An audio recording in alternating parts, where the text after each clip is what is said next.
We talk about the intellect abilities, when it is the knowledge base, when we talk about the academics, when we talk about the research. And that itself is reflected that biochemistry department has given some of the finest researchers, alumni to Deshbandhu College. So my all appreciation and praise to the biochemistry department. And they are always stand in front line whenever we speak about the research and academics. About the today's talk that itself speak the quantum, when we speak about the cervical cancer, when we talk about the NBVP, when we talk about the screening and all these things. I remember, like, even you would have heard of a term called HeLa cells. You know HeLa cells? How many of you know about the HeLa cells?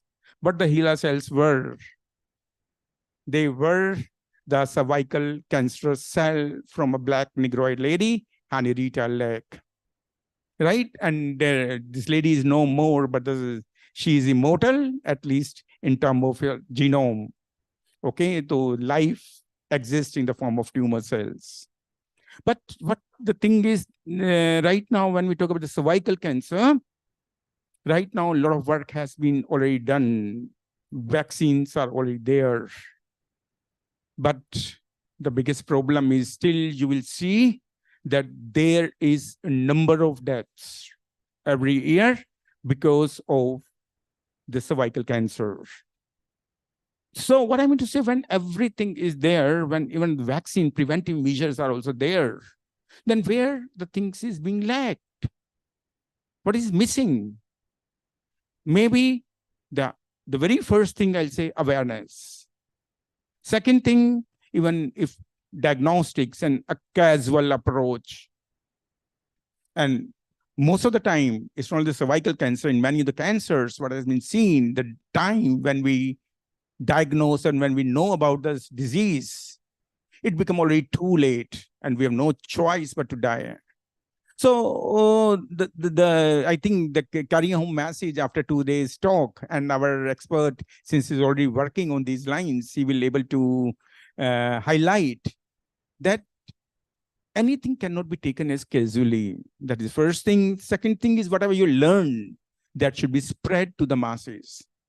Okay, and I hope that today's talk is certainly going to be exciting, illuminating, and also interactive.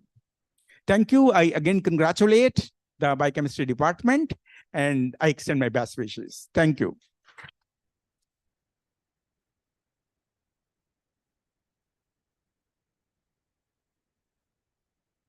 Thank you, sir, for your kind words. As the president of the Student Council, I would like to now introduce that that we're developing social media. Our PR team is developing social media for Facebook, Instagram, as well as LinkedIn.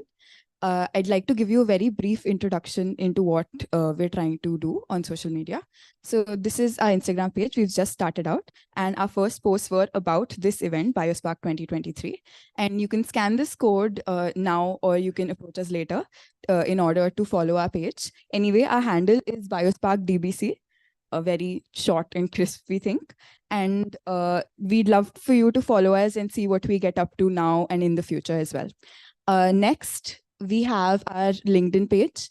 And although we haven't done any posting on LinkedIn yet, we're still in the process of developing our page, and we hope to discover more connections and post about all of the events that Biospark hosts and participates in as well. Finally, we have Facebook, which again we're setting up, and our first posts were about Biospark as well. Biospark 2023, like Siddharth said earlier, embraces the spirit of renewal. And I think through social media, we can reach a larger audience and hopefully inspire people our age, as well as connect with industry experts and establish a scientific background which is beneficial for all of us. Thank you.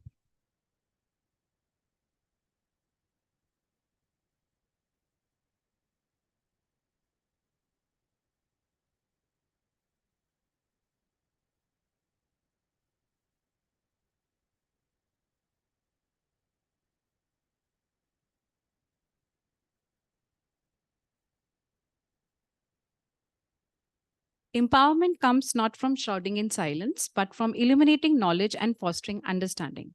Today, we gather to shed light on significance of cervical cancer and HPV screening and the urgency of removing societal stigmas surrounding this imperative aspect of women's healthcare, especially within the context of our beloved nation, India. At 23% of all cervical cancer cases in Asia, this disease continues to be a leading cause of mortality among Indian women. We must recognize the vital role of regular screening in detecting precancerous lesions early, ensuring timely intervention and treatment. By embracing the necessity of HPV screening, we empower our girls and women to take charge of their health and well being, offering them a chance at a brighter, healthier future. However, beyond the technical aspects of this critical screening process lies the pressing need to dismantle the societal stigma that often surrounds discussions about sexual health. Our culture has long fostered silence and shame around issues concerning sexual education and reproductive health, leading to misconceptions and inhibitions. Our culture has we must cultivate an environment where open dialogue about sexual education is encouraged, empowering our girls and women to make informed decisions about their bodies, health, and overall well being. So, now I would like to request Dr. Vanshika Lum to kindly introduce our guest speaker.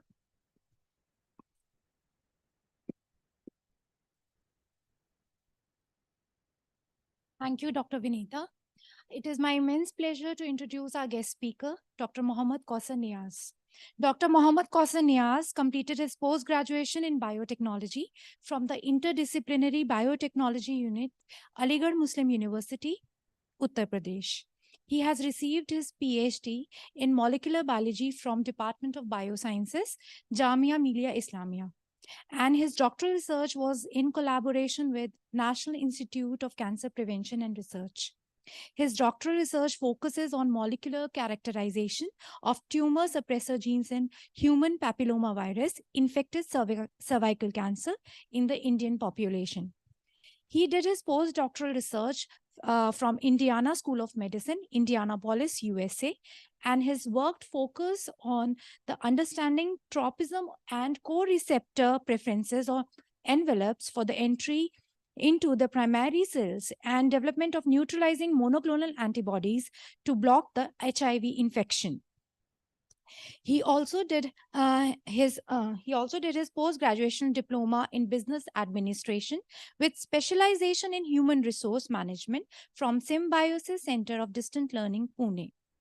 He is currently active in creating mass awareness about the common diseases in women and girls that are preventable in nature through continuous public engagement programs. He is a founder of ABSF, that is Abir Bioservices Foundation, a non-profitable organization with a vision statement, a cervical cancer-free future for women and girls in India, where cervical cancer screening, vaccination, treatment, and palliative care have to become a more affordable, available, accessible, and acceptable in our society. In this capacity, he has participated in various scientific conferences and workshops across the country as a speaker and panelist. Now, I would like to welcome Dr. Kausar to address the gathering.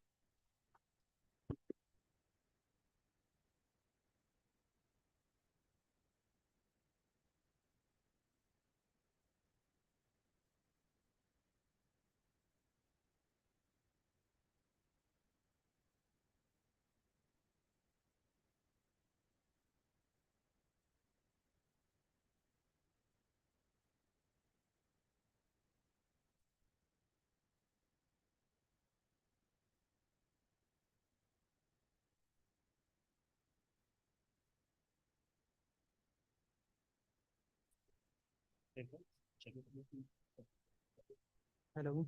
Hello. Hello.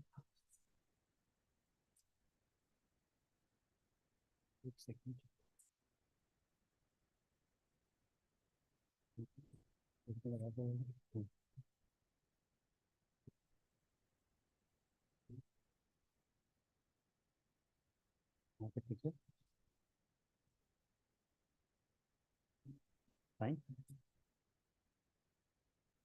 Audible? No? Audible?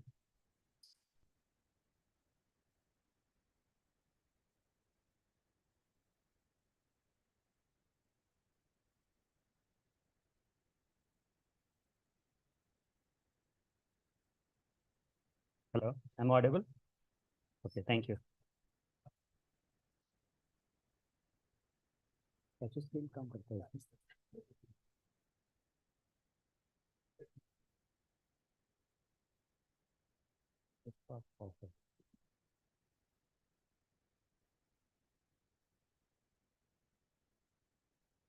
Thank you so much.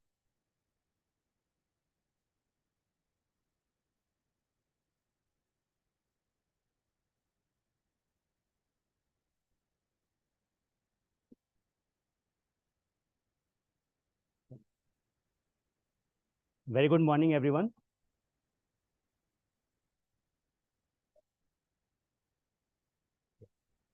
So it's early morning, okay? Be a little bit energetic and try to, interact more actually. This is the purpose of today's session. First of all, I would like to thank all the students, like they are sitting for a long time now, and of course, organizing committee, and especially principal sir. He's giving his valuable feedback as well as time today. And my job has done a little bit easy actually because of introductory session from Dr. Vinita also. So today I'm not going to focus more on the subject actually. That is not the idea for today's session. But yes, throughout the presentation, what I'll do, I'll try to, give you brief idea about the publication that we have in this area, number one. As a scientist, we have to show that publication. Second, we also published a book chapter that is very important for biomarkers of cervical cancer. In between the presentation, I covered three things actually. And the third thing is we recently published review literature. So three things based upon the evidence I wanted to, tell you in the form of a story, not in the form of, scientific terms or jargons that we usually use. So how many, like all of you are aware about this particular, cancer and the leading cause of the cancer, that is virus HPV. Just trust me and just be honest. How many of you are like really aware before this session actually? Just raise the hand, you don't have to talk. HPV, human papilloma virus. Have you heard about this particular virus? Now, 1, 2, 3, 4, 5, 6, 7. Okay. So maybe after the session, we will go for the 100% attendance in this area as well. So the purpose is going to solve maybe in another 40, 45 minutes maximum. So this particular foundation, look at the logo itself first. The steel is cervical cancer awareness color, and all cancer are not pink. Like all October was like breast cancer awareness, the pink is a ribbon color. So in this cervical cancer awareness color is steel with white. So we replace white with the first word of this foundation, that is digital A, 0 or 1, because that is the prime tool that we are using to reach to the masses actually, through digital media and all, through website and all. Black is the community that we are adopting based upon the facts and figures from the scientific research. So if we have a 5 community and we have a limited fund, then whom to adopt? That is the question. So black one is based upon the incidence, prevalence, risk factors, underprivileged population, as well as the evidence from the local, let's say, primary or healthcare centers, as well as the government public health registry. So based upon that, we are adopting that community black one. Our aim is to paint it in the teal color, because our vision is to make cervical cancer free future. That is one. And if you look at the key objectives, the first objective that we have defined is prevention and disease control. So under that objective, what we are doing, this is like talking about screening, vaccination, treatment, as well as palliative care. but more focused on lifestyle based factors also, like, routine, healthy diet, exercise, that what is recommended to, keep you healthy actually. That is also focused in that area. And I would like to thank the first volunteer. You can see the figure, under the first objective, Asha Gupta, MBA, passed out long back. She was like the very high position of the HR. She moved from Haryana to Bombay, and she started her own passion, yoga trainer. And she supported us every year on the International Yoga Day, how to make your life beautiful by adopting simple tips. You don't have to pressurize कि okay exercise करना है, मुझे track suit चाहिए, कुछ shoes चाहिए. You don't have to actually. That is the purpose of bringing her to be relaxed, and wherever you feel like the way you want, just give some time out of your busy routine. Actually. That's going to impact a lot rather than taking vaccination or screening or diagnostics or medicine. Trust me, it will work. Second one is public engagement activity that we are doing today also, and we are doing through social media also. And the most important thing, we are engaging a lot of researchers, young researchers like you and faculty like all of you, to come up with some concept and try to convert into the translational research related to women and girls health. That's what we are engaging also. And the third one is very, very close to our scientific community.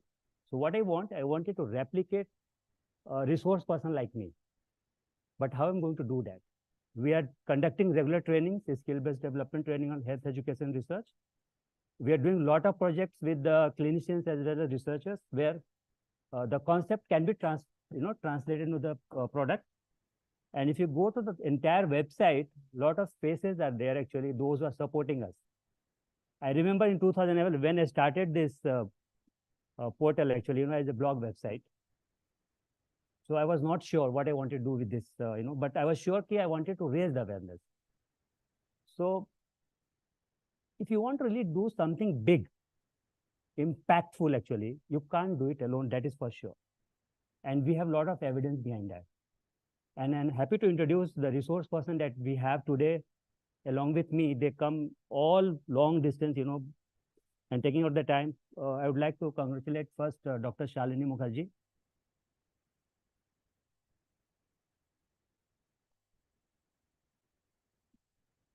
So she is one of our resource person, and she contributed a lot. You can see a lot of articles from her. We posted on the blog website.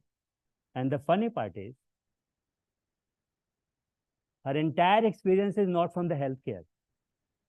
She is a plant biotechnologist.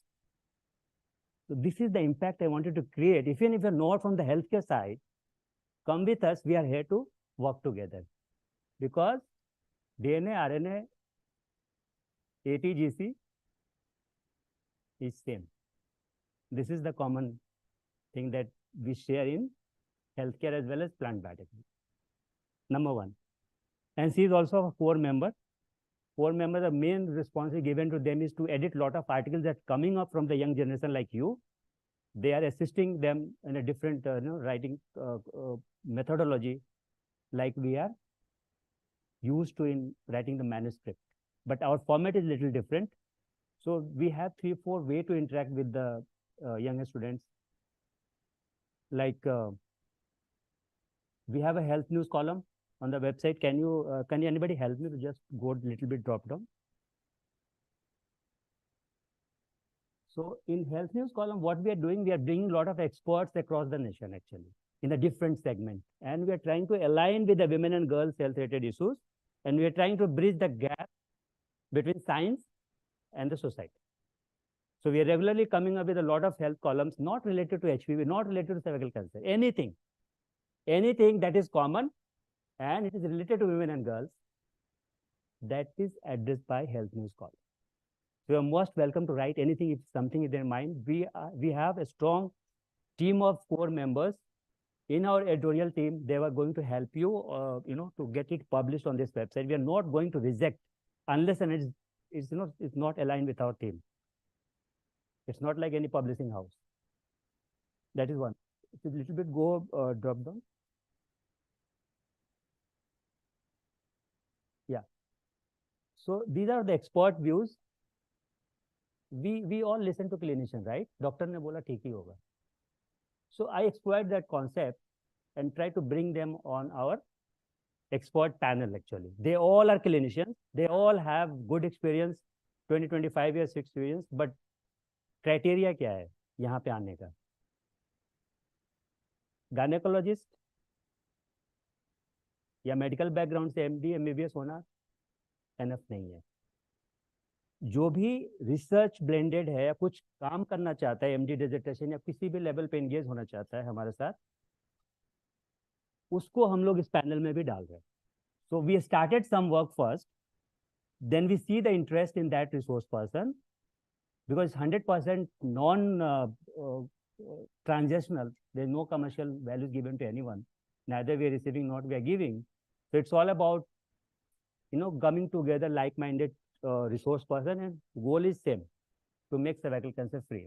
So we have done a lot of projects with most of the faculty that we have seen over here, and we supported them for HPV DNA testing as a primary screening also.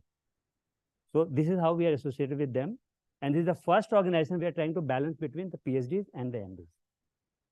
It's very difficult to come and bring them all together and working towards the same cause.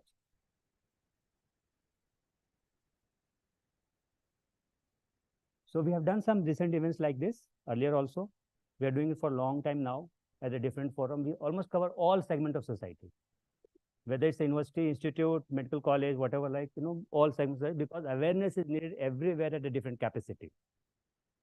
It's not about the only educational institutions. Even medical college, I have seen with the survey and all, questionnaire and all, they are also not aware about a lot of, recent guidelines related to screening and vaccination program, according to WHO. So these are some witness where we have done a couple of public engagement activities offline like this, not online. In COVID time, we started YouTube also because it's very easy to digest, and everyone on social media, so a lot of pop-up is going on related to COVID. Nobody wanted to read that article at that time actually, but yes, they are more comfortable to go through the videos. These short videos actually, we have 90 seconds format videos, 6 to 90 seconds. We capture some of the interviews also, and some of the experts from gynecologists, like you can see some faces actually. Some webinar, we capture some short videos, and not the entire lecture. We posted that one crisp information that is good for you, and it's easy to digest as well. So these are all readers' views like you. If you want to go to the website, you like something, you want to post it, how are you going to post it? Go to the contact us page, there is a form, fill it, the information, and any comment, we are happy to post on the website also, because this gives a testimonial to our website, that confidence to us. At the same time, whenever we post anything on our website, usually they share on their group also. So we are amplifying the information that is there on the website itself. Next. So we, like all of you said, you started already Biospark social media platform. I'm happy to help you all, because we are managing social media for last more than 1 decade now, and all pages are very active, but we have a limited followers, and there is a reason behind that. We are not so celebrated that everybody can have thousands, millions and followers, but yes, whoever follows there, they are more dedicated, and they are taking charge to inform others as well. So, are you here? Thank you. So this is how this particular website come into the existence. What was like how we started actually, just to help the family and friends. That was our goal in 2011. जिसको भी मैं जानता हूँ मुझे पूछते किस पे काम किया है, सर्वाइकल कैंसर पे किया था, क्या होता है, HPV क्या होता है, मतलब still I am facing the same problem. It's not a problem, but it's still a lot of questions that bombarded. अच्छा रिसर्चर इधर आया, मतलब मेरे को चाय पीने तक नहीं देते, शांति से पूछना शुरू कर देते, मतलब इतना बज हो गया अभी मार्केट में. Lot of questions they are coming in the mind actually. So I think I'm solving the purpose actually when we started actually by giving the information through the website. मैं अभी क्या करते हैं, भेज देता हूँ, मतलब देखना बाद में 10 मिनट के बाद बात करते हैं या 1 दिन के बाद बात करते हैं, उस टाइम तक मेरा प्रॉब्लम सॉल्व हो जाता है, फिर मैं चाय पी लेता हूँ जब तक आराम से. So this is how you're going to utilize the information that you have in hand. Done. So just click on the contact us page, then we're going to shut down this website. how you're going to connect with me, that is very important after this session as well. So this is the form I was talking about. Any question, any inquiry, any information you want, write on the email top of the website, info@biodaservices.org. Or if you want to share an article also, you can contact us through this page. All this information is linked to my personal email as well. So I ensure that each and every information anybody wanted to get it from the website need to be addressed within 48 hours. So thank you so much for paying attention to the website, because I'm sure जाने के बाद कोई देखता नहीं है website. So let us start with the presentation. I'll finish in maybe 20-25 minutes. Do you have that time? Yeah. Open the presentation, please. Thank you.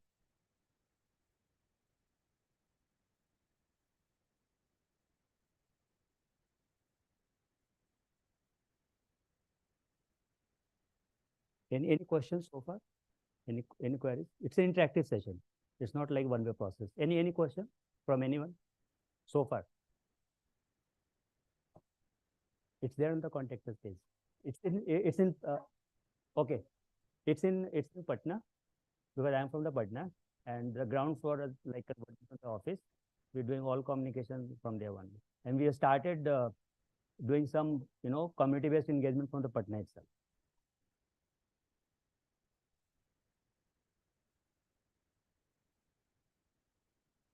We have a different stakeholders with whom we are doing. Like, let's say we need a lab. We have a partner for that. Because I can't create a lab for each and every specialty related to women and girls health. It's not possible.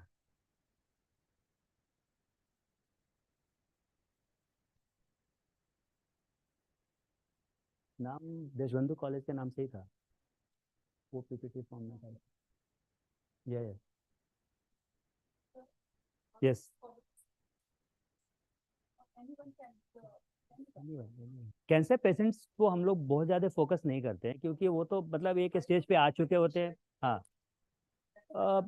Our partners, they are saying we are not doing that because we are not in that phase. So that will come into the presentation actually.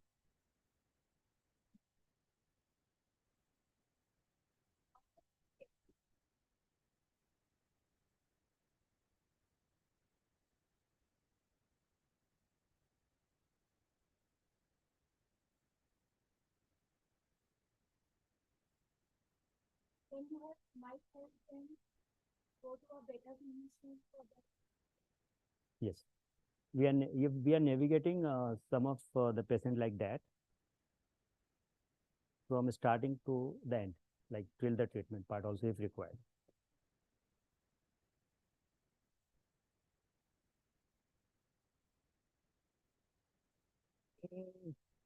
Pretty good, but it depends upon the clinical intervention at what stage and what time. This is the main problematic issue. So we all know cervix, right? Not cervical, it's a cervical, right? Because we have done survey with the help of our partner about the cervical cancer. They confused with this cervical. It's a cervical, cervix. So this is the reason I started with this, image. It's a connecting link between the uterus, the upper part, and the vagina. This is a very important reproductive organ actually when you are pregnant. It's play a very, very important role. A lot of pregnancy losses are there because of unhealthy cervix. Not cancer, I'm not talking about the cancer. Anything damage that cervix because of sexually transmitted infection, whether it's a bacteria or virus or fungus, it ultimately leads to the pregnancy loss. Okay, so this is one important information. And if you look at the cell as a biochemist point of view, as an anatomy point of view, mainly squamous cells are more damaged in case of cancer cases because of HPV infection, human papillomavirus infection. So knowledge, attitude. अच्छा कर सकता हूँ मैं यहाँ से? हाँ, thank you. आपका job थोड़ा आसान हो गया. So knowledge, attitude, practice towards cervical cancer screening and HPV vaccination among women and girls is our today's discussion. So what I wanted to tell you over here is, even if you know the subject, you know the disease, you know the treatment part, you know the vaccine that is available, your attitude is like that, मुझे तो ये कुछ हो ही नहीं सकता है, ये तो मतलब वैसे लोगों की बीमारी है जो बेचारे मतलब अंडर प्रिविलेज्ड है, तो वो एक एटीट्यूड है अभी भी सोसाइटी में, that we need to change from right now based upon the evidence.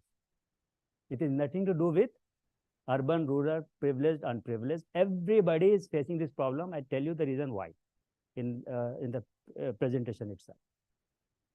So we have a screening tool. I'm going to talk about that. We have a vaccine. I'm going to talk about that. We have a treatment also. I'm going to talk about less today actually. And we have a palliative care also in this particular area that I'm also going to share a little bit about that part. So we have enough tool to address this particular cancer. ये मेरा बात नहीं मान रहे. Okay, तो मैं वहाँ पे जाना पड़ेगा. हाँ, अच्छा ठीक, आपने किया अभी. Thank you. This institute is dedicated for cancer prevention, and I'm privileged to be part of this institute as a, you can say, a student when I was doing my PhD long back. I got my degree in 2007 from this institute.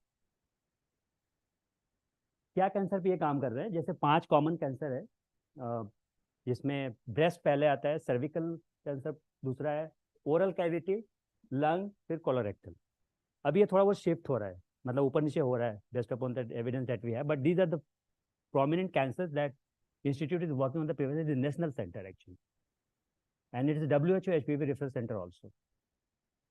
Okay, so cervical cancer आज हमारा main focus है because it is 100% preventable and we have a lot of tools to prevent it.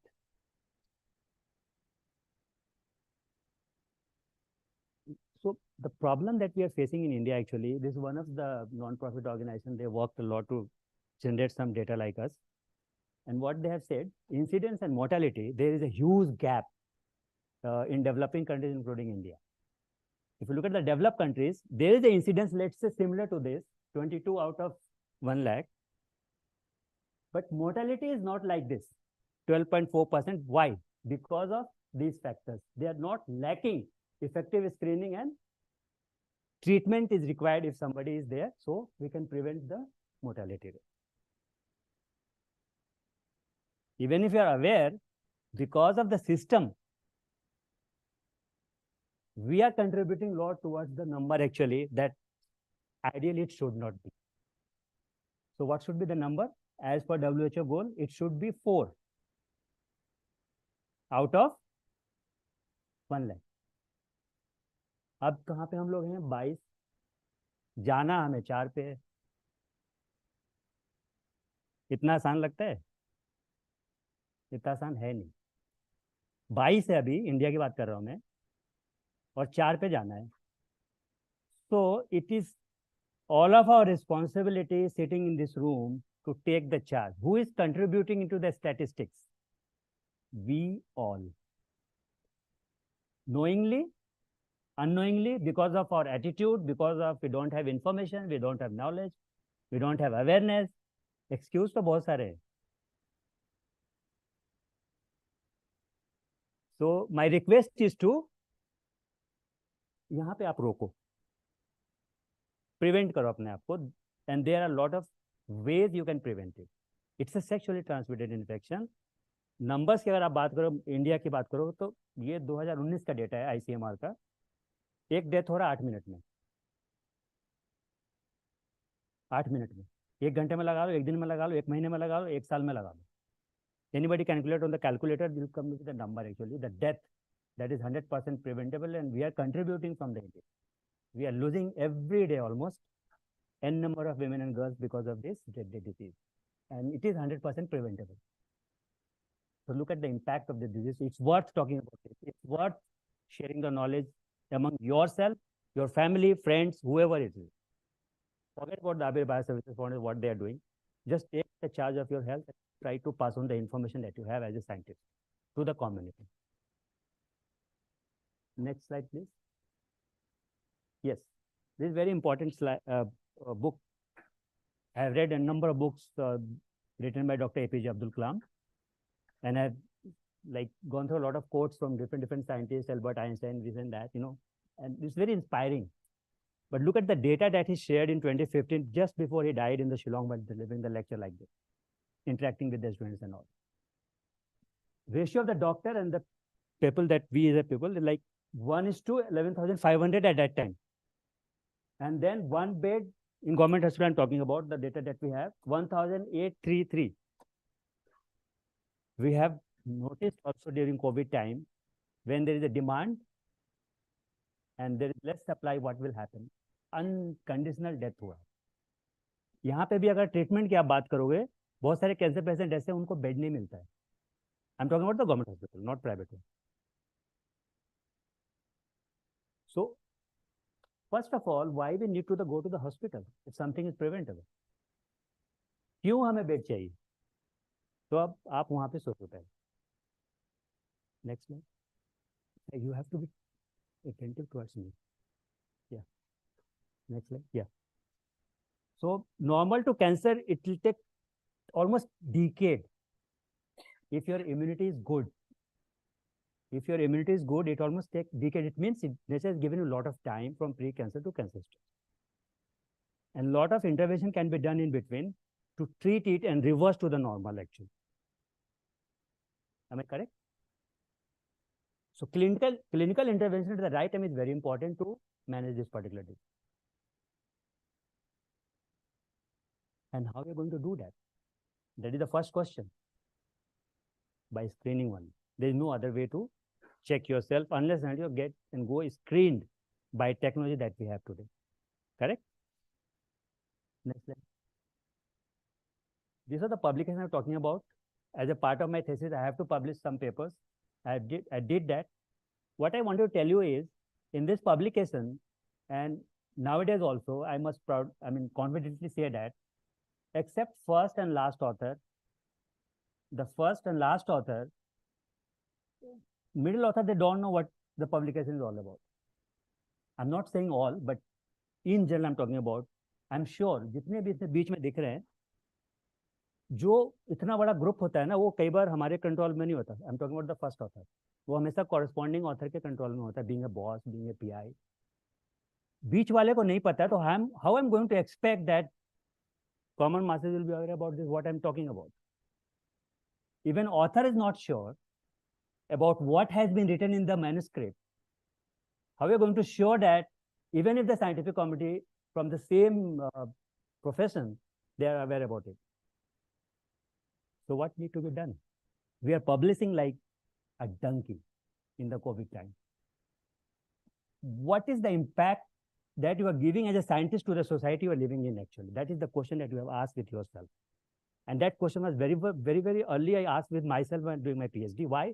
जब भी मैं hospital जाता था, sample collect करता था, जब रिव्यू करता था लिटरेचर, तो मुझे ऐसा लगता था इसको बचा सकते हैं, तो इसका डेथ कैसे हो रहा है, ओटी में मतलब टिश्यू सैंपल कैसे मिल रहा है, वो कीप ऑन बॉदरिंग एक्चुअली. इसका मतलब ये नहीं कि मैं आज ही मतलब नॉट फॉर प्रॉफिट शुरू कर दूंगा, नहीं. I have taken enough time to go through all the educational activities, PhD, postdoc. Then I have done a job also for multinational company that was not there in my CV, where I worked so far. I have earned for my family and paying my bills actually. But I must proudly say that my first assignment was about molecular. At a national level, I worked for that company, US-based company. I worked for another company, Biospark Laboratories, at a national position. I secured financially also. At the same time, these are the all activity I have done on the weekend since 2008.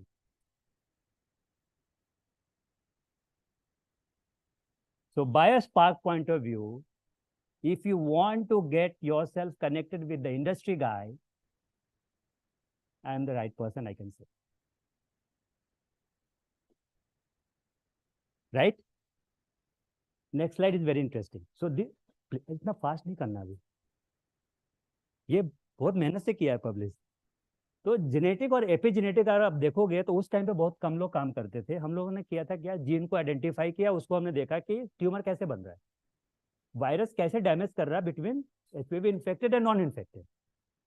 So it's a very interesting study that we have done, the second one actually, where I'm just giving this attention to the faculty because I want to engage them at the research level, if possible, in near future for any PG or any sort of research that we can do related to this area also. So we identify the gene, tumor suppressor gene. I'm going to tell you the story in a different form in the later slide. Why this tumor suppressor gene damaged one infected with HPV. And ये जो हमारा army है ना body के अंदर वो है हम tumour suppressor gene.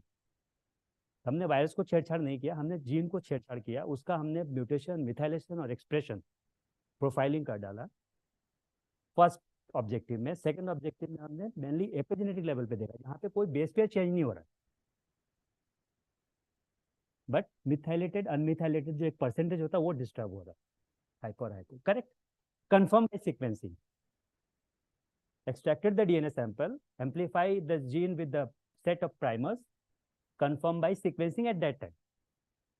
What time? 2009 and 10. Now everybody is talking about the sequencing. And I'm very, sorry to say that NGS सब लोग करते हैं, but S नहीं पता है. Next generation sequencing S नहीं पता है, but they create a hype like that they know each and everything about the sequence.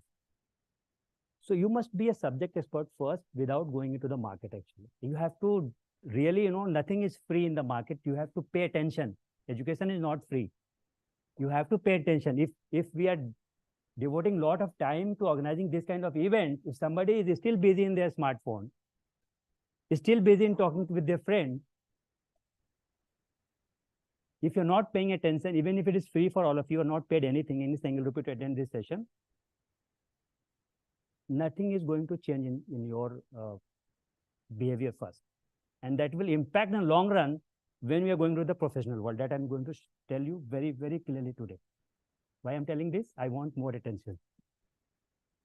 Next slide. So publication to public, we have enough evidence right now that what we have done, and it's all of our responsibility to convert that knowledge into transferred into the public. Actually, it's not easy. It's not well accepted by society still. We are struggling a lot to discuss these kind of things in a different forum, actually, mainly in the educational institutions. They love to call Nobel laureate.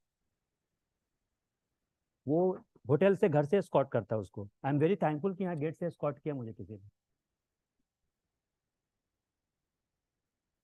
But you ask a question with Nobel laureate. I'm not talking about every Nobel laureate. We must respect, because of them we are having this kind of data and all.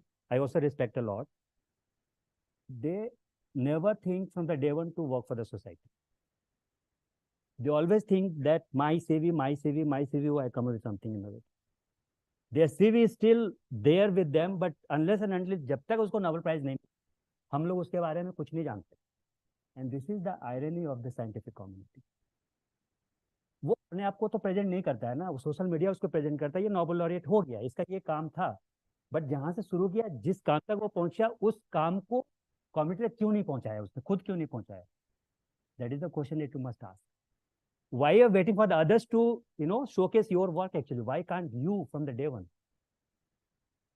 This is the science in the society. You have to connect the science, whatever you have done, with the society. I'm telling you very from the bottom of my heart actually. I was alone, as I said, when I started it. You can see a lot of beautiful faces behind me. They are tirelessly presenting same concept in a different way at a different forum across the country under public engagement activity.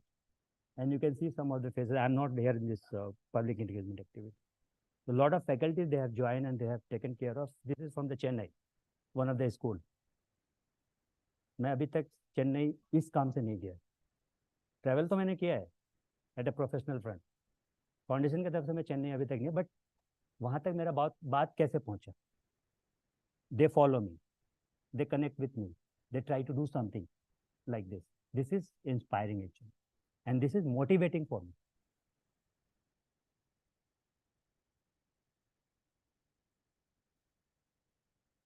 So mission statement is very clear, vision statement is very clear. Only thing I wanted to say is we are more focused on 4 pillars: screening, vaccination, treatment, and palliative care. We have defined 10 years, 2011 to 2021. Mainly we focused on the awareness part. जहाँ पे आपका knowledge है, आपको पैसा नहीं लगना है. Now we are into the phase we are more focused on the screening part. 30 onward we are going to more focused on the vaccination part. उस टाइम तक हमारा खुद का इंडिया का वैक्सीन रोल आउट हो जाएगा जो सीरम ने बनाया अभी. 40 onward we are going to focus on the palliative care. It means जो भी हमने 11 से स्टार्ट किया वो चलता रहेगा, सारे चीज जुड़ते जाएंगे, फिर वो कंटिन्यूस आगे तक चलते. तो I want to see the impact after 2050 when all four wheelers will be functional on this foundation actually. So can you see the roadmap? It's not a short term goal actually. पता नहीं उस time तक मैं रहूंगा कि नहीं रहूँ. And this is the vision of the any foundation must be, so that आप रहो नहीं रहो ये आपका आइडिया रहना चाहिए. That legacy you need to create it. And screen and treat approach में क्या कर रहे हैं हम लोग, जो भी टूल्स है, बेसिक टूल्स मैं अभी बताऊंगा आपको, स्क्रीन टूल्स क्या क्या है, उसको आप लोग अडॉप्ट करो based upon recommendation from the scientific community and the clinical sides, physician sides. But you have to adopt one screening tool, screen and then treat. Don't go based on only on the symptoms actually, because symptoms might confuse with other cancers, with other infection actually. Let's say cervical cancer में लोग बोलते हैं कि बहुत common है, discharge होता है, spotting होता है बिटवीन द पीरियड, पेन होता है, डिस्कम्फर्ट होता है during sexual intercourse. Not related to HPV. It might be related to some other infection also. How are you going to ensure that? By regular screening, and then if you identify, then go for the intervention. Next slide, please. So this is the article that was written by a gynecologist supporting screen and treat approach according to our vision statement. If you look at the global level, incidence and mortality I was talking about, the red one is the more impacted area in the terms of death. And look at the India also, we are more on darker side actually. So any disease, if you go like roadmap like this, you will see that we are contributing a lot. So we are contributing almost 1/3 globally. And if you're not going to act today, by 2040, we are going to double the case. So it's quite alarming. If you look at the virus, this HPV, they don't need visa. जैसे हमें visa चाहिए होता है ना किसी भी country में जाने का, HPV को नहीं चाहिए होता, किसी वायरस को नहीं चाहिए होता. कोविड को चाहिए था क्या? नहीं चाहिए था ना, आ गया ना आपके घर तक. So across the continent, across the globe, how this virus is going from one place to other place, and what are the prevalent type? If you look at the genotype, 16 and 18 is most prevalent one. 16 and 18 is, there are different types, high risk type and low risk type. There are 14 high risk type. Like other virus, they have only 1 or 2 types. These have more than 200. Out of 200, 40 are clinically relevant, and out of 40, 14, 1/4. 16, 18 plus 12. According to WHO, you must go for the screening. So this is what we wanted to highlight it over here also. You know, you have to know the genotype. So if some diagnostic lab, they're just giving 16, 18 is not enough nowadays. You have other virus that responsible for the causing the cancer. So you must ask कि आप कौन सा type cover करो जो lab में आप report करो as ए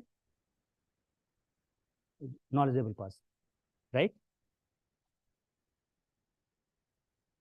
जैसे no, this is not about the cancer, this is about the virus, HPV. HPV, different types across the globe. Strain, high risk type that causing the cancer across the globe. So 16 and 18 type is more common across the globe, including India as well. It's a DNA virus. I'm happy to say this Nobel laureate, his entire research on HPV, he's a German scientist, Dr. Jarhausen. He received Nobel Prize in 2008. 2008. And because of his contribution, we got the vaccine, we got the screening tool, HPV DNA testing as well. And he visited 3 times India, ACBR, Cancer Foundation of India, Kolkata, and one more event organized by some this ICMRN. So a lot of persons, they witnessed the resource person like this, and they started long back around 1950, and then late recognition in 2008. It's quite painful. Any scientist's journey is quite painful to get the result what he wanted actually. It takes long time, and you have to be very, very persistent about this part.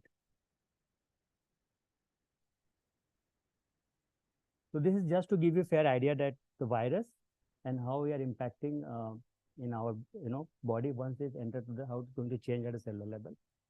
Okay, so this particular gene E6 and E7 is mainly responsible. I'm going to talk about it in a little bit, and this is how it is damaging and converting into the cancer from the normal cell. And it is well documented, and this paper is again from Dr. Jahazi. So it's well established, and it was published early 1965. We're not talking about anything new. But if everything was here that rightly said by Principal Sir, why? That is the question. I'm going to give the answer in the last slide. What we need to do. This, yeah, please.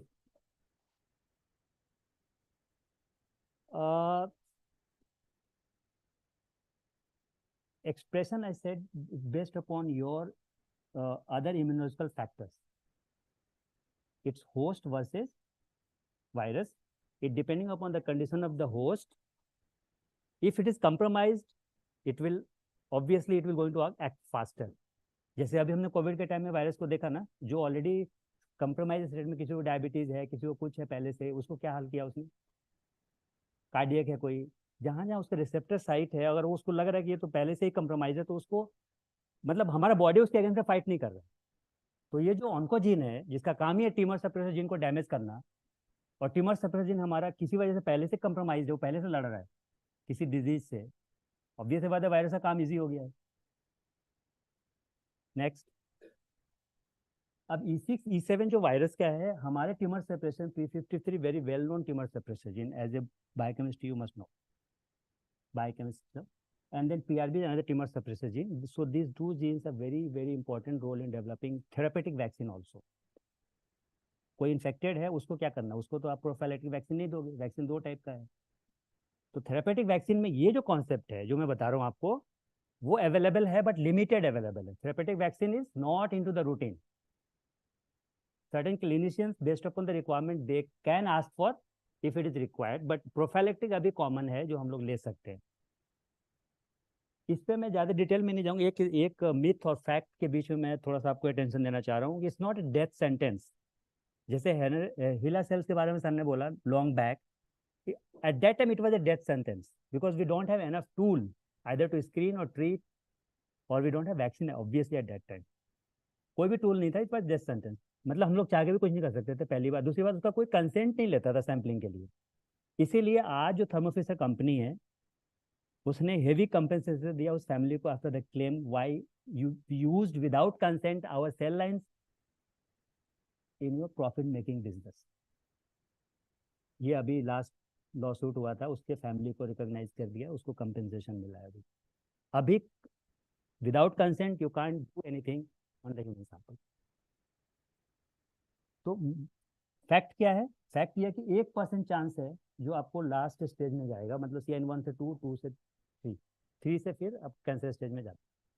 Fact क्या है? 80% खुद virus clear कर दे। That is very good thing actually. You don't have to worry about this part.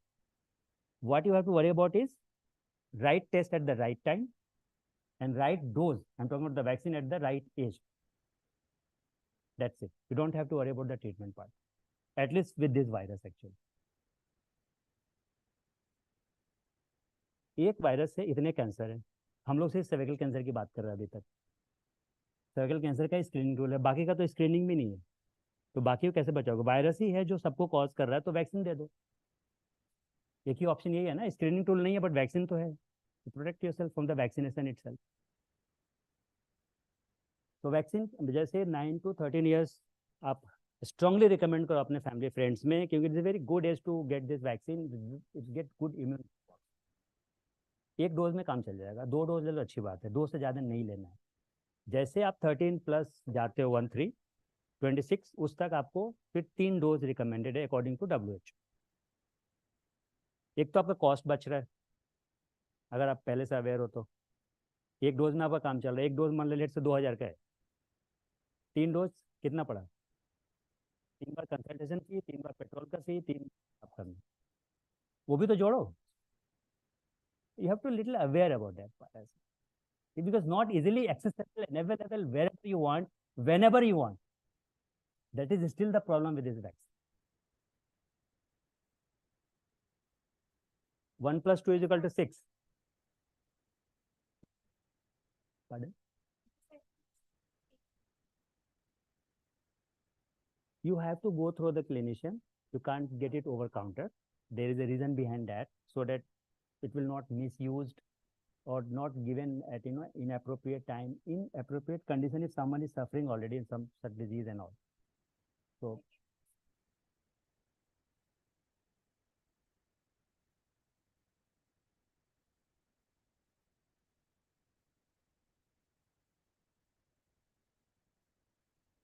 this is under debate on the table of the government agency. We have to wait for some time. इसीलिए मैंने ये 30 के बाद का project लिया है. By 30 we have all the answer with us. मैंने बोला ना 30 के बाद में इसे वैक्सीन कराएंगे.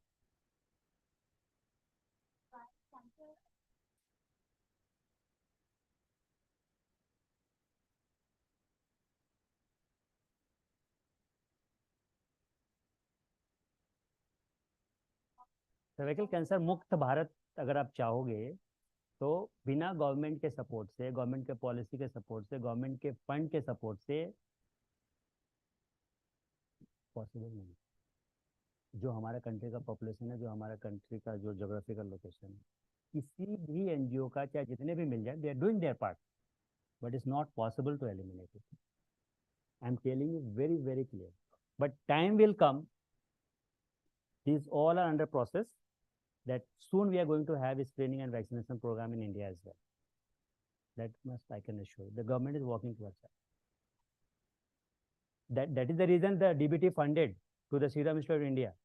If you go to the DBT website, they come up with a vaccine last year, and they already roll out some state. एक decade में पता चल जाएगा कि क्या और कॉस्ट नीचे जा रहा है, बट क्वाइट इफेक्टिव है अभी कॉस्ट. वो 400-500 पे क्लेम कर रहे हैं वो लोग.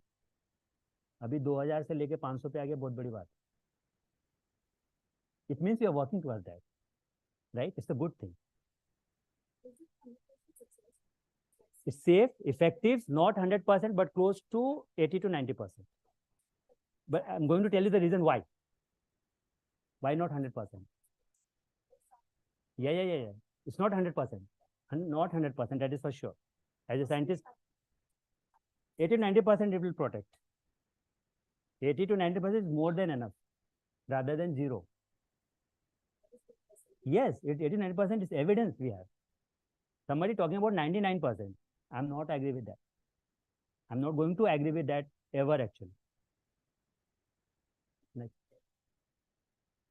These are the cervix and Gardasil vaccine that we have. Earlier it was launched only for type 16 and 18. The next one was launched for 16, 18 as well as 6, 11. That was the low risk. That caused more immunogenital in male.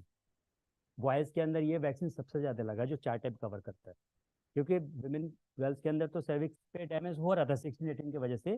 तो percentage सबसे ज्यादा था 16 और 18 का, जो मैंने data आपको दिखाया था, पब्लिश डेटा. उसके बेस पे इन्होंने वैक्सीन बना दिया, पहला वैक्सीन. दूसरा फिर देखा कि मेल को भी जरूरी है, क्योंकि सेक्सुअली ट्रांसमिटेड मेल को प्रोटेक्ट करोगे तो फीमेल प्रोटेक्टेड होगा डायरेक्टली इनडायरेक्टली, दोनों रिस्पॉन्सिबल हैं. तो ये 4 टाइप कवर किया. एक और वैक्सीन आया गार्डासिल 9 करके, उसमें और टाइप बढ़ा दिया. मतलब they are closing very very much जो हाई रिस्क कैटेगरी में ब्रैकेट में है. 14 टाइप्स जो मैंने आपको बताया. तो 14 टाइप्स के अंदर ऑलमोस्ट 9 टाइप्स अभी तक वैक्सीन कवर कर लिया. जो जैसे जैसे आप रेंज कवर करते वैसे वैसे प्रोटेक्शन परसेंटेज बढ़ता जाएगा. Earlier they were claim to hardly 60-70% from the first vaccine. 80-90%. They are moving towards 100% actually, close to that. Now the question is again, whenever I'm giving any statement on the foundation or through me, I always supported by clinician actually. I'm lucky to have them. Screen and treat approach supported by one clinician. She is a surgeon, MS. Now she is in Apollo. She was in Fortis Gurgaon, Paki Agarwal. He is on the government setup. Even if you are vaccinated, you must go for the screen. Why? Read the article that is there on the website. Correct? According to the expert, they say why? Because we don't cover all type of HPV in the vaccine, existing vaccine. 9 मैंने बोला ना last है, but 14 WHO बोल रहा है. तो हम अभी भी कुछ टाइप मिस कर रहे हैं वैक्सीन में, जो प्रोटेक्टेड नहीं है उससे इन्फेक्शन हुआ तो फिर आप कंट्रीब्यूट कर रहे हो इंसिडेंस ऑफ मोर्टेलिटी में। अब ये जो एज बताया ना मैंने, वैक्सीन का पहले बता दिया था मैंने, अब स्क्रीनिंग का मैं बता रहा हूँ। This information very very important in a very layman language I am telling about, so that it will go inside you and you're able to transfer to your family and friends as well. So start from 21, the screening I'm talking about, until 65 if everything is fine. Now the question is, if you are age group 21 to 30, you just go for the cytology based test, because if you go by HPV DNA testing, that is expensive and it's not very recommended. Why? Because most of the time you get the infection, but there's a chance that you clear also because of your good immunity at that younger age of the life. So just to reduce the economic burden and balance between the cost and all, they recommend go for 30 till 65 for DNA testing. Cytology based testing you can start before 30 also. That is what recommended. If you go for core testing after 30, both cytology and DNA testing, that what we are recommending as a scientist, it is quite effective actually to get yourself screened at a very early stage. These are the screening tools that we have. Pap smear is very common. Again, it's contributed by one of the leading scientists in that era, Papinakolov, PAP. Visual inspection by acetic acid, it can be done in any clinic. It will precipitate the protein and give the white color on the cervix if it is infected with the virus. That protein is expressed at that cellular site. Precipitation तो पता होगा ना सबको, simple technique है। इसमें microscopy करते हैं, smear बना के सेल्स का ले लिया, स्मेयर बनाया, माइक्रोस्कोप में देख लिया। यहाँ पे हम डीएनए टेस्टिंग कर रहे हैं, या लिक्विड बेस्ड साइटोलॉजी रिकमेंड है, क्योंकि उसमें बाकी के जो डेब्रीज है वो निकल जाते हैं, बाकी के सेल्स निकल जाते हैं, फाइन सेल्स आपको उसमें लिक्विड बेस्ड साइटोलॉजी में दिखता है, but is cytology only. So before cytology, all tests are recommended before 30. After that, you go for the DNA test, because this virus is mainly responsible for the cancer. If you go for the core testing after 30, it will give you fair idea about the cellular changes as well as the infection is there or not with the virus, not because of any other agent, that you are seeing the cellular change under the microscope. Co-infection के वजह से भी हो सकता है वो. तो cellular changes doesn't mean that cancer ही हो सकता है या होगा अर्ली स्टेज में. तो core testing so that ruled out जो सबसे बड़ा फैक्टर है कैंसर के अंदर HPV. Next, this is the data that we have done for us. These kinds of study we can do more actually with the help of all the faculty that we have. It's a very small study but it's very impactful. इसमें क्या किया हमने, आप as देखोगे ना, तो जैसे कुछ एज ग्रुप में बहुत ज़्यादा इन्फेक्शन मिला था, बट उसका क्लियरेंस रेट एक काफ़ी हद तक बेटर था. बट नॉर्मल साइटोलॉजी में आप एचपीवी का परसेंटेज देख पा रहे हो 12.87%. अगर हम स्क्रीन एचपीवी टेस्टिंग का नहीं करते हैं तो इतने percent case we are going to miss it, and that is under high risk. You getting my point? That is the reason we said to go for the HPV DNA testing also. Next slide, please. Another problem I was telling about is most of the company or diagnostic lab, in order to save a certain amount, they're not using that wide range kit. And we have evidence. This is from the lab that I was working with, that apart from 1618, look at other types also that was not there earlier in the screening part. And this is the reason now a lot of companies, they have kit where wide range is covered actually. So even if you're tested, report is given negative only by using kit that detects 16 and 18, it doesn't mean you are 100% okay. If that lab is not performing, so you may ask, report में दिखेगा आपको कौन कौन सा type का उसमें positive negative फिर कौन कौन सा टाइप कवर किया है. Read carefully the report actually. This was the book I was talking about. You will find a lot of biomarkers if somebody wanted to go into the research area. This and chapter number 10 is all about the biomarkers related to the cancer cervix at a DNA level, RNA, protein, or cellular level also. I'll just share a couple of markers in the next slide. These are the markers, molecular markers. P16, some other Ki67 is a very good markers. You can opt for thesis work or dissertation work in near future. Try to explore some more data in this area. These are some methylation markers that I already give one example related to FHIT. These are some protein markers. that you can, if you want to go into the study later on, you can go through this chapter near future, and then you can have fair idea about what are the markers that you can opt for your research work also. Self-sampling they come up with in the COVID era actually. They give a lot of emphasis on this part, and WHO is doing a lot of campaign to promote this self-sampling test to increase the participation rate for the screening program. And जिस country ने भी इसको adopt किया self sampling, उसका result काफी better है आज के डेट में, including Australia as well, Malaysia as well. I am talking about this South Asian country. WHO का गोल क्या है? जो मैंने बोला ना 4 पे पहुंचना है, 22 पे हम लोग हैं जहां से मैंने स्टार्ट किया था. इसका आंसर यहाँ पे है. 22 पे हैं, 4 पे पहुंचना है, तो ये करना पड़ेगा. ये गोल है to eliminate the cervical cancer. क्या गोल है? पहला 90% जो गर्ल्स है must be fully vaccinated by age 15. मतलब प्रोटेक्शन ज्यादा दे रहे हैं, ऑब्वियस बात है, फिर कैंसर इंसिडेंस मॉर्टेलिटी नहीं होगा. ये गवर्नमेंट का बहुत बड़ा रोल होगा अगर ये रोल आउट करता है इम्यूनाइजेशन प्रोग्राम. ये गवर्नमेंट के लिए, हमारे लिए नहीं. नॉन गवर्नमेंट सपोर्ट कर सकता है जब कोई फंड देगा. दूसरा गोल क्या है? 70% स्क्रीन होना चाहिए by age 35, again by 45. Because ये जो एज ब्रैकेट है 45 के क्लोज 35 के बीच में, इसमें सबसे ज़्यादा केसेस मिले हैं कैंसर, प्री कैंसर के. ट्रीटमेंट पार्ट में ये कह रहे हैं 90% अगर कोई आइडेंटिफाई होता है because of the pre cancer, invasive cancer, must receive treatment and care. Care means palliative care to improve the quality of the life, और उसका और जो बेटर है क्वालिटी लाइफ इम्प्रूव करे by quality giving palliative care. मैंने publication cover कर लिया, book chapter अपना कवर कर लिया. अब रिव्यू आर्टिकल लास्ट में कवर करें, इसके बाद कुछ नहीं बचा है. तो रिव्यू आर्टिकल में क्या हमने एम्फेसिस किया? जितने भी ट्रीटमेंट मोडालिटीज हैं जो मैं यहाँ पे आज नहीं बात कर रहा हूँ, आप रिव्यू आर्टिकल के थ्रू पढ़ सकते हो.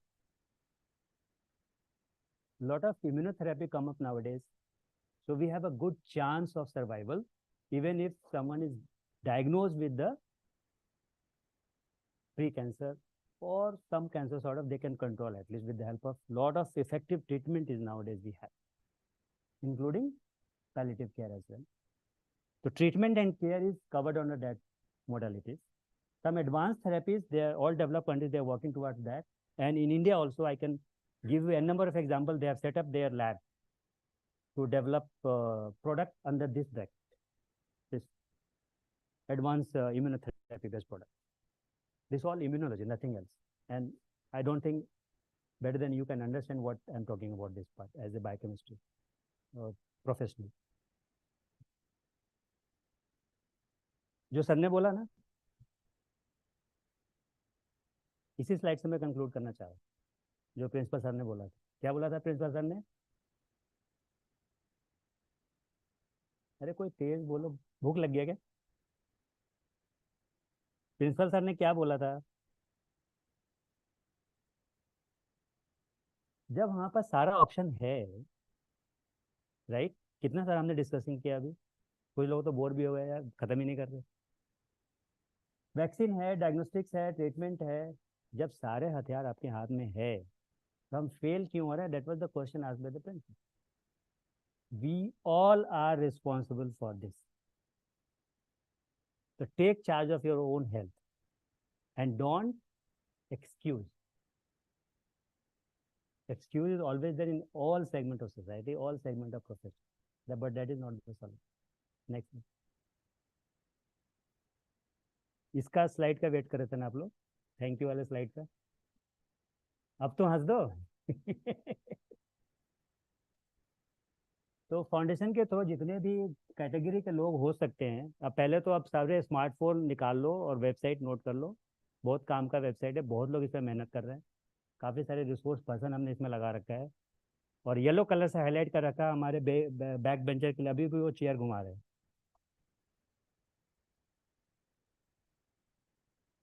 Can you see the website? Can you read it? Yeah, please read loudly. अरे भाई मेरा favourite exercise.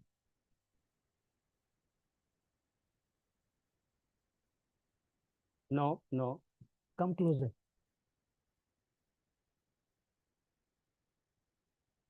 Yes. Now read again. You are missing something in between the line. No. Read, come closer. Please, come closer. Come to me. I am here to help you. Read once again.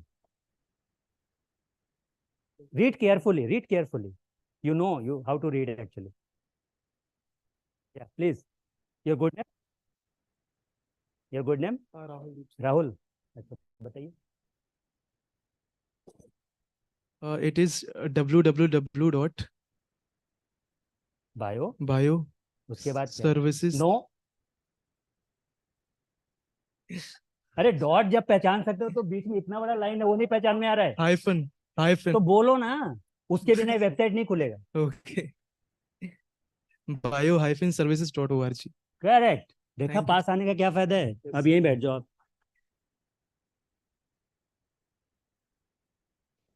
Chair घुमाने का देखा कितना बड़ा सजा मिला है. Yes, yes. That's what I said. All the expert panelists we have, because we cannot work without them. We cannot work. मेरा thesis ही उन पे डिपेंडेंट था. मेरा सैंपल मिलता है तभी मैंने मिथाइलेशन एक्सप्रेशन जो भी करना. मेरे कलीग बहुत खुश होते थे. उस दिन चाय पीते थे, ढाबे पे जाके खाना खाते थे. अच्छा 2 सैंपल मिला. क्लोज टू सैंपल टारगेट 104 है मान लो. 4 मिल गए एक ही दिन, 100 बचे हैं. इस टाइप से हम लोग कैलकुलेट करते थेसिस कितनी जल्दी कंप्लीट होगी, जितनी जल्दी हमें सैंपल मिलेगा क्लिनिसिस. Next. Can you read anyone, the other line? Anyone? Yes, my dear friend. Yes, the line. Yes, very important line. Abir Bioservices Foundation encourage students, researchers, scientists, medical practitioners, non-government organizations, and people across the nation to connect with us as a volunteer, philanthropist, or as an advocate. Thank you. किसी को छोड़ा तो नहीं मैंने. कोई भी आ सकता है. It's for cause, social cause. But पहले अपना जो पोजीशन है ना वो सिक्योर. उससे पहले अपने आप में बात करो. वही मैंने किया. बात उस टाइम पे मैं करता था बट उस टाइम पे मेरे पास कुछ इस टाइप का प्लेटफॉर्म नहीं था. But platform is required if you want to create the impact. Right. अब जो पहले एक कहावत था ना, मेरे को भी बहुत बोल लोगों ने, एक सेब खा लिया करो. मैं अपने बच्चे को खिलाता हूँ इंटेंशनली. 1 एप्पल अ डे अभी नहीं चलेगा. You have to customise. थोड़ा कम, थोड़ा और कम. छोड़ने के लिए नहीं बोल रहा हूँ मैं. द लास्ट 2 पार्ट भाई, उसके बिना तो लाइफ नहीं है. बंगाली फैमिली से पूछो. ओके.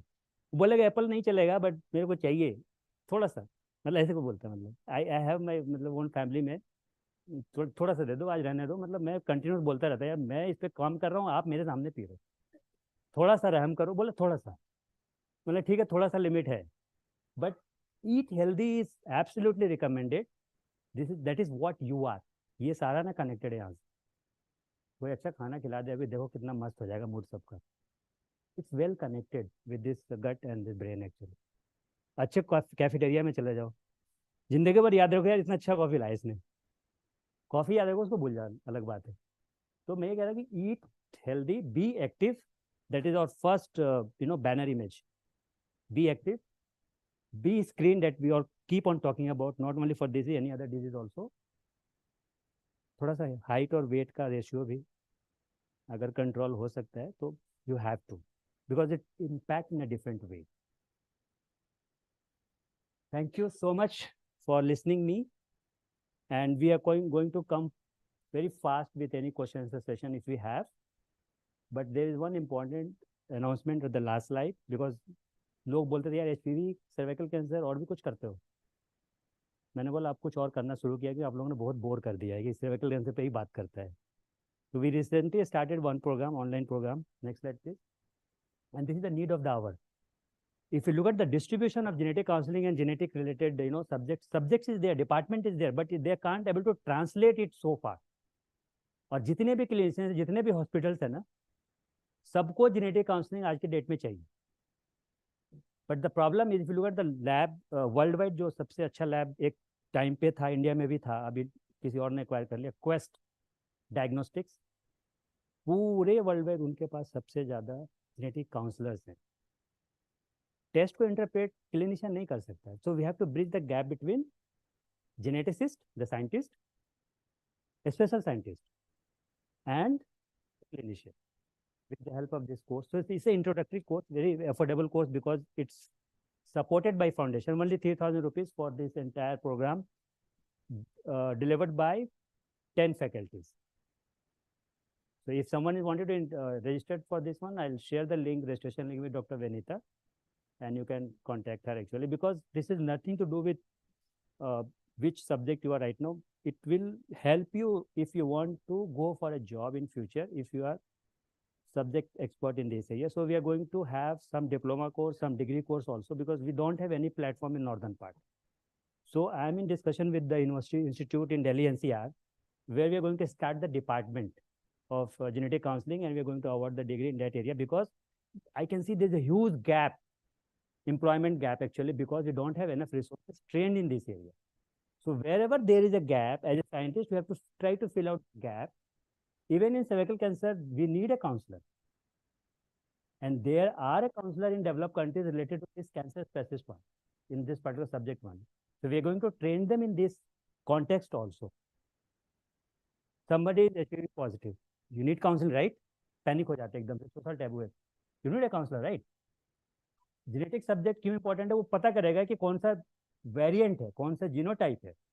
वो क्लिनिशियन को बताएगा कि इसका क्लिनिकल इंटरवेंशन अभी करना है, 6 महीने के बाद करना है, या साल भर के बाद करना है. So this is how its course is correlated with the foundation. This is the reason we joined hands with the BioClose. Is one of the largest scientific society. They do a lot of activities under mentorship program. We are learning a lot of things from them, and they are doing one international conference every year, and they are doing a lot of skill-based training every year, free of cost to the participants. And I'm witnessed in one of the workshop in Jaipur actually. So I wanted to join hands with those who are really doing something great for the community, and they're joining hands with us. So website link already done. Social media, you can follow wherever you want. So thanks a lot. I'm done for the day.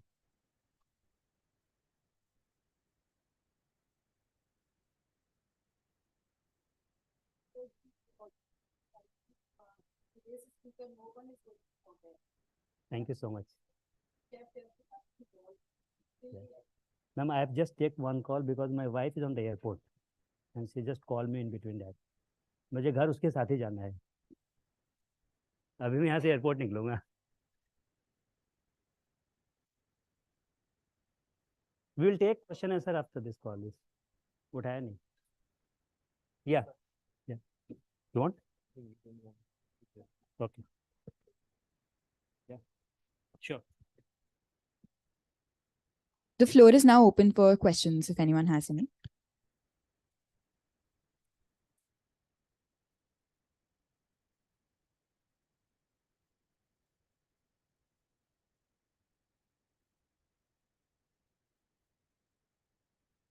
Anybody can answer the question. बहुत खराब है. पूछो आप. You have expert there. Many times survival cancer, the first stage is often like it's mistaken for UTI as well. So many people, many patients who have UTI, urinary tract infection, they are often later on developed for cancer. They are very like almost then there is no need for treatment. That time they get to know that they are having cervical cancer and all. Anybody can answer this? Any faculty?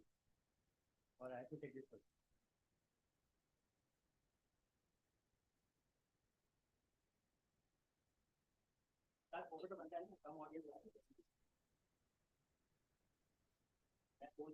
थोड़ा सा मुझे और आसान language में समझाओ.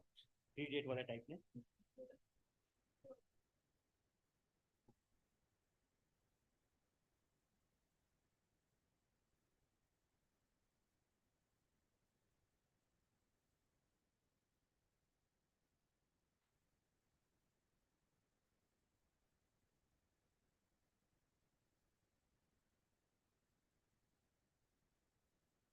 UTI के बारे में पता है कुछ किसी को भी? पहले बात तो ये है, is talking about the UTI, right? Anybody aware about the UTI?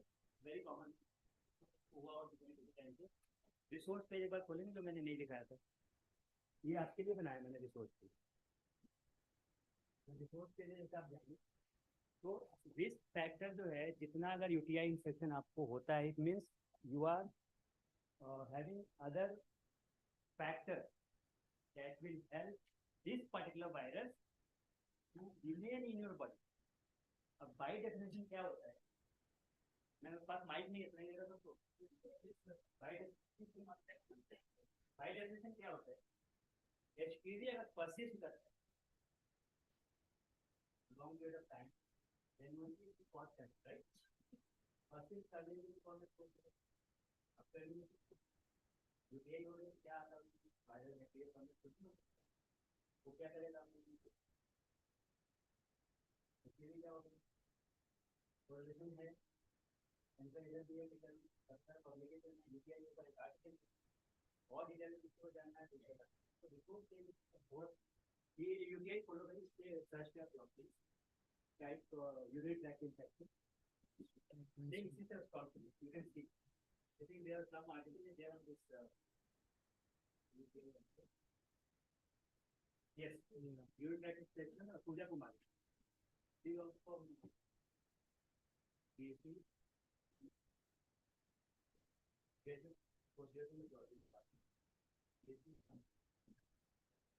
UTI के ऊपर एक अच्छा आर्टिकल इसमें लिखा है, इसका एक आपको बहुत कम लोगों को पता है, तो नीचे जो लिंक दिखा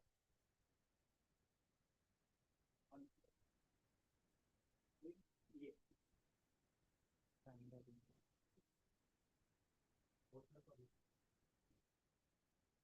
डॉक्टर को जाने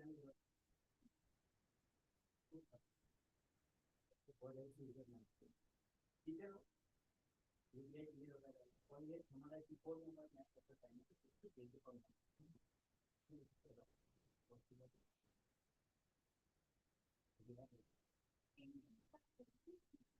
बहुत है। आप उत्तराखंड चलिए कितना घर के बनाए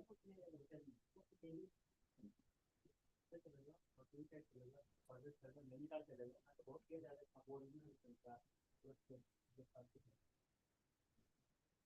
वो बाद में क्लियर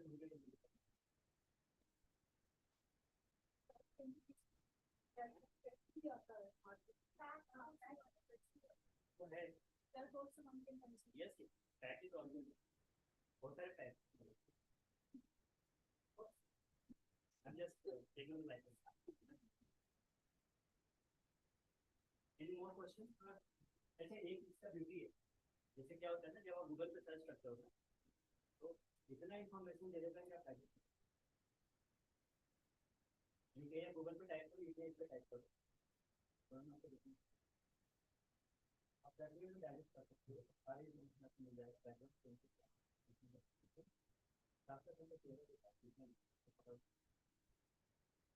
गूगल पे यार मेरे को सकते हैं कुछ भी लगता है ना ये सही पॉइंट है, दो फाउंडेशन दो कॉन्सेप्ट से बहुत कुछ हमारे कॉन्सेप्ट आप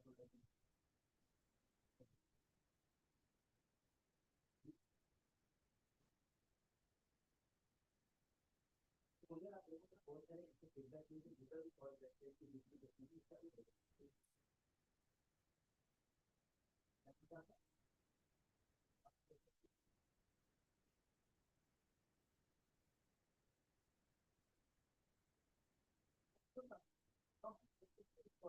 do a lot of it's here to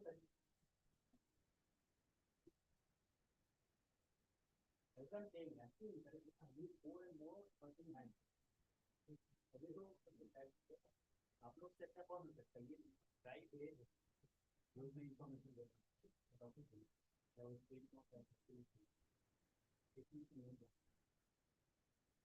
next आपको इधर आना हाँ बताओ वैलिडेट आपको कैसे पता है वो कैसे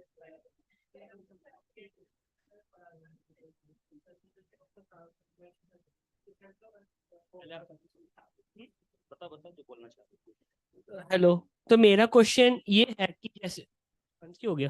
हाँ, तो मेरा क्वेश्चन ये है कि जैसे मैंने पढ़ा है कि ये जो HPV ये DNA वायरस है। तो जैसे रेट्रो वायरस के केस में मैंने पढ़ा था राउस सरकोमा वायरस के बारे में। तो उसमें क्या होता है कि SRC जीन होता है जो कि उसके सेल प्रोलिफरेशन में हेल्प करता है। तो ऐसा कोई जीन क्या इसमें होता है HPV में जो कि सेल प्रोलिफरेशन में हेल्प करेगा, जो कि फर्दर सर्वाइकल कैंसर को कॉज करेगा?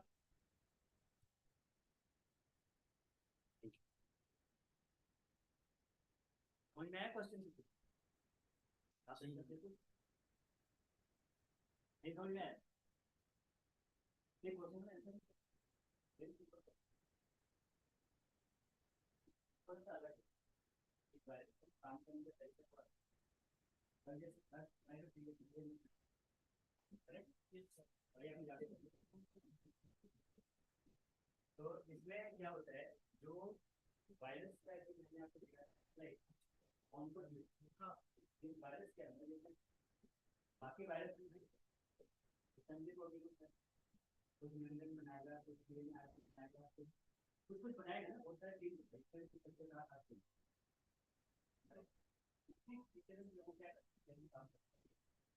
तो फीवर से ना उसको वो फैक्टर्स आते ही है। आपको कोई लॉस आएगा कौन से वो फैक्टर्स है जो इसी कीटन के साथ मिल के वायरस आया, उसने अपना इसी कीटन आपके शरीर में डाला। अब वो ढूंढेगा पार्टनर, उनको सपोर्ट आपके सेल से सपोर्ट देगा को फिर आपके फीवर से ठीक है।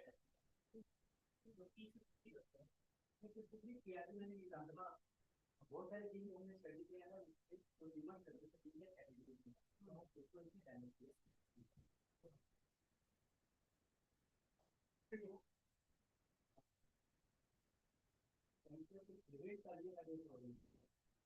क्षमता है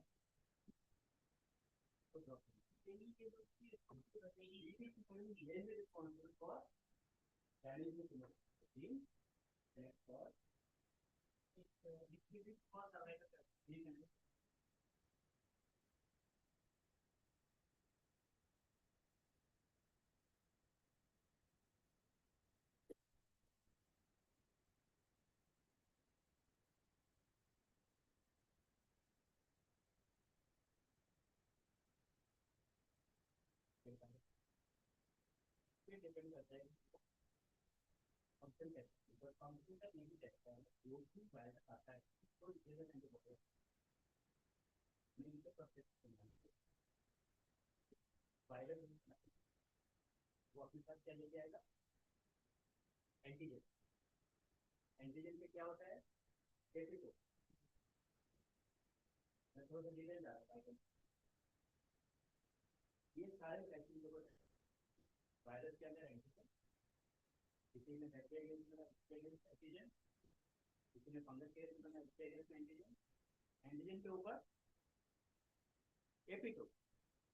एपिटोप वो साइड है जो उस एंटीजन का बहुत इंपॉर्टेंट साइड है, एंटीबॉडी से बाइंड करना।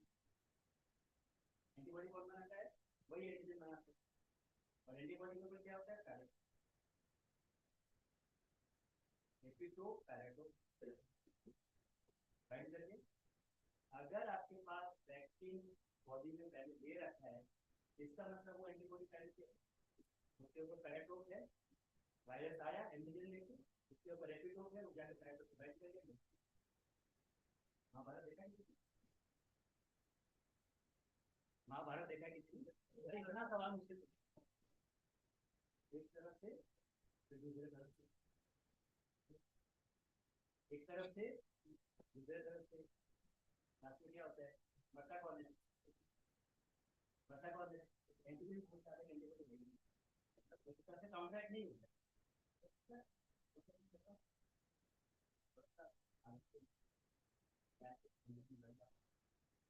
वो भी नहीं, पहले वाले में मिल गया कौन सा लेना है, बकवास बना साइंटिस्ट नाम लगा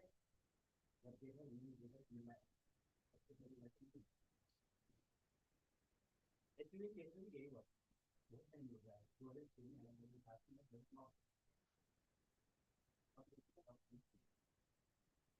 एक ही कार्य था तो थोड़ा सा अवेयरनेस में गैप था, अवेलेबिलिटी में गैप था, एक्सेसिबिलिटी था, कॉस्टली था, वो सारा कॉन्सेप्ट विचार करें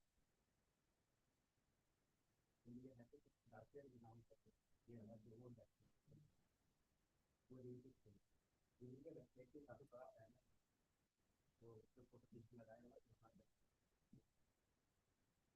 और क्वेश्चन मैं थोड़ा आंसर भी स्टोरी बनाने देता हूं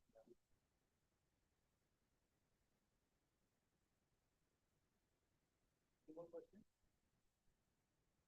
वाला नहीं है देखिए एक हो रहा है एक सबसे ज्यादा मैंने 300 में जाके लगी मैंने यहाँ बात कर भाई मेरे कुछ प्रॉब्लम है तो आ जाओ नहीं सर पूरी जिंदगी उधर बैठने को मिलेगा कोई और क्वेश्चन है आपका वो क्वेश्चन था मेरी जैसे कुछ लोग होते हैं ना बोल रहे हैं वेबसाइट पे क्वेश्चन पूछ सकते हैं वेबसाइट पे कॉन्टेक्ट कर सकते हैं जो यहाँ पे नहीं पूछना चाहते हो आप लिख तो सकते हो ना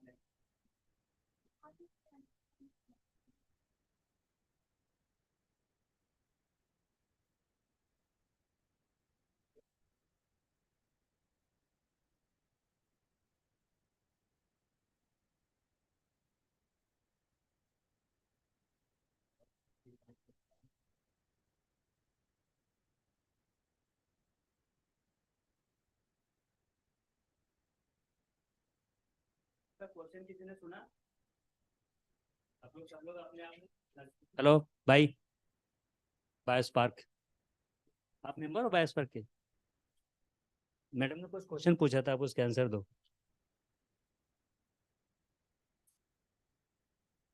इतना बड़ा रिस्पॉन्सिबिलिटी आपके ऊपर ऑर्गेनाइजेशन ने दिया है और इतने ज्यादा प्रेशर में हो किसी और को दे दो फिर पोजीशन ये हेल्थ के लिए सही नहीं है it's not good for health seriously it's not good for health अभी ना इस मोमेंट को एंजॉय करो भूल जाओ सब हो जाएगा किसी और की हेल्प ले लो अगर मतलब नहीं कर पा रहा अकेला मैं भी ऐसे कर जितना मैं ले सकता हूँ लेता बाकी डाइवर्ट कर सब पूछो पूछो ना वी हैव एक्सपर्ट नहीं लेता एक लेवल के बाद भाई देख लो मेरे से नहीं हो सकता मैं इसका एक्सपर्ट नहीं there is way to divert right ma'am ma'am दोबारा क्वेश्चन पूछेगा आप आंसर दे How severe this cancer is? Is it infecting the other tissues of the body, or it is restricted only to the cervix? it's a very valid question PPT के first slide अब मेरा बारी आप लोगों को बोला नहीं मुझे नहीं पता मुझे जैसे आप ये डिस्कशन करिए ये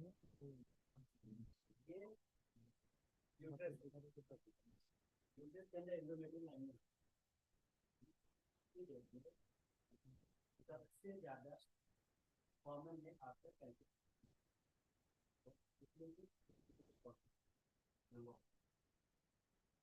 नंबर 2 ये बाकी के जो कैंसर आप देख लो देखो already even this vaginal cancer okay ये जैसे जैसे आपका स्टेज बढ़ता है और क्लिनिकल इंटरवेंशन नहीं होता है वो बाकी के एरिया में बट स्टार्ट कहाँ से होगा इसका टारगेट साइट करें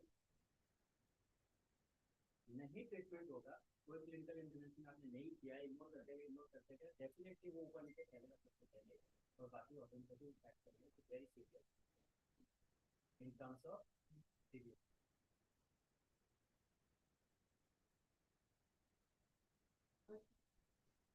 cervical cervical cervical not cervical cervical cervical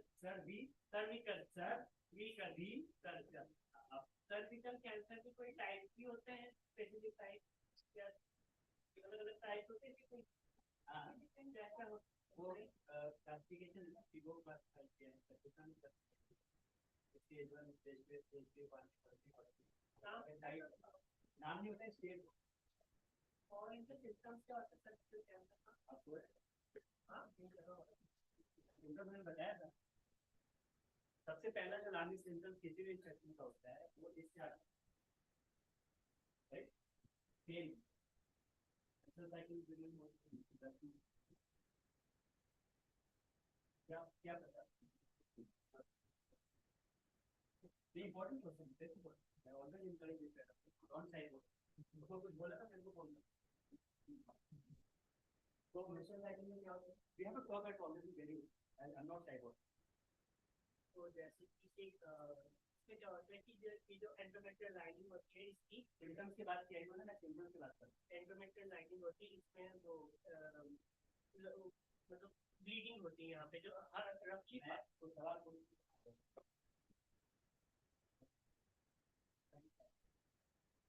periodical cycles होते हैं वो में जो कि roughly 5 days तक रहते हैं 5 days तक मतलब हर महीने में एक पर्टिकुलर टाइम राइट का नॉर्मल होता है नॉर्मल में क्या होता है और एबनॉर्मल में आप आराम से और यहाँ पे जब रिपोर्ट देखते जाना उसके कई टाइप के रीजन साइकिल है पता है इन्वायरमेंट एंड और रिपोर्ट की very important topic and related to this cancer तो पहला सेंटर क्या है एग्जाम देने में दूसरा सेंटर देने में आया था तीसरा सेंटर में आया इन बिटवीन स्पॉट रीडिंग होता है अब ये सारी चीजें बाकी इंफेक्शन में भी हो रूल आउट कैसे करोगे तो इसके लिए वो एक चेक कि बैक्टीरिया है वायरस है फंगस है क्या है जो भी नॉर्मल था वो एबनॉर्मल है डिस्चार्ज नॉर्मल होता है there is a normal discharge on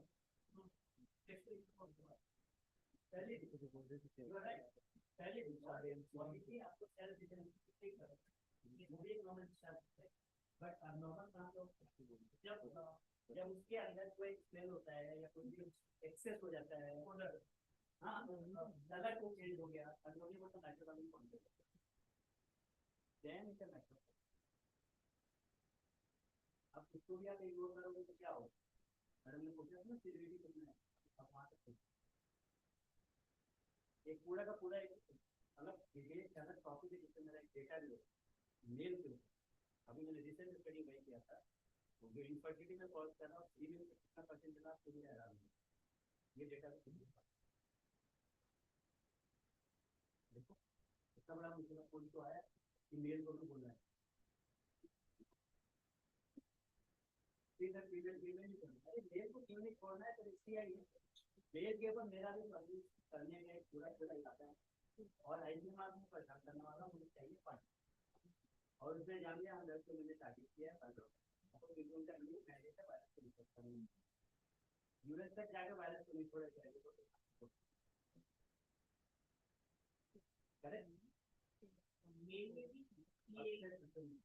ये मुझे पूछता है कि ये बात पूछना मेरे से वेबसाइट पर कौन यहाँ पे क्या topic I give you enough thing that you want to know for now. बाकी कोई question any more question from any other participant? I'm really enjoying it.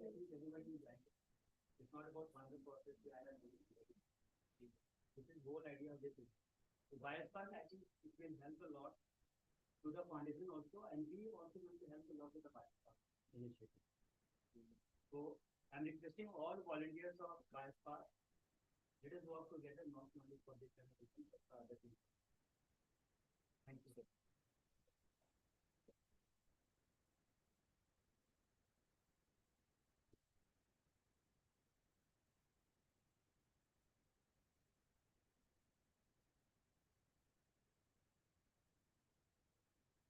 Hello. Thank you so much, sir.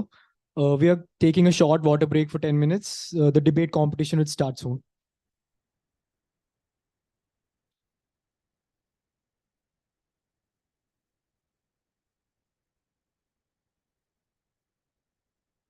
For the debate, 8 to 10. Yes ma'am preliminary उसके बाद हाँ तो अभी result आज का ma'am declare करेंगे अच्छा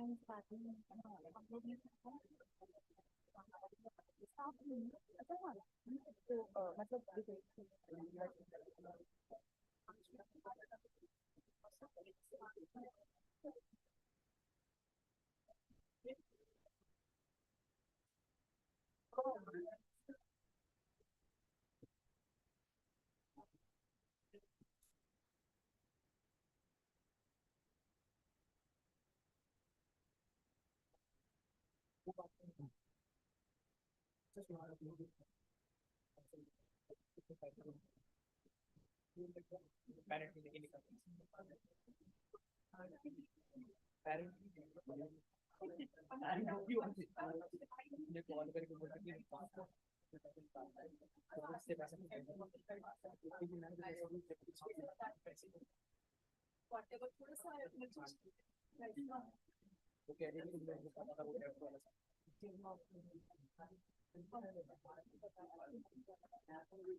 And fourth is the ability to answer while cross questioning. So there are 4 criteria on which you will be judged. First is relevance, second is fluency, sticking to the time limit is the third, and lastly, how well you are going to answer during the cross questioning. So every participant has 3 minutes. So over to Pranamya now. And we have judges, we have the judges for this round. Dr. Kamna Singh ma'am is one of the judges. Shruti ma'am is another judge. And Rubina ma'am from the Department of Botany. She also judged the preliminary round. She might be joining us for the final round also. So these are the 3 judges for the event. Speakers, kindly note that negative marking will be there if you exceed 30 seconds beyond the time allotted. Also, Khushi is going to be maintaining time today. Khushi, can you please raise your hand? There is going to be an indication at the 1 minute time mark. So you'll have 2 minutes left at that point. And then there will be an indication at the 2 minute time mark where you will have 1 minute left. And once 3 minutes are over, the time's up sign will be shown. Are all the speakers able to clearly see Khushi and the signs that she is holding up? No, but if they've made reference notes, then that's fine.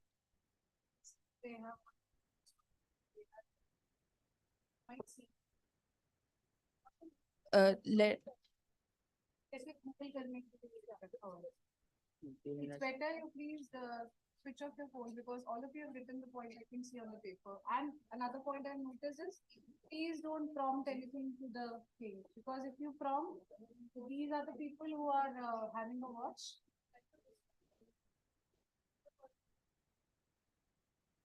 The rules are up on the board. If you want, you can take a look again. Are all the participants clear with the rules? Are all the participants able to see Khushi? Okay. In that case, I think we can start. Should I repeat the motion for today's debate?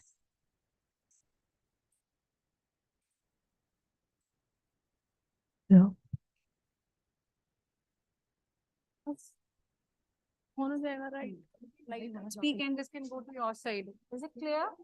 आप उसको थोड़ा अपनी तरफ भी खींच सकते हो, ठीक है? Is it fine? Okay.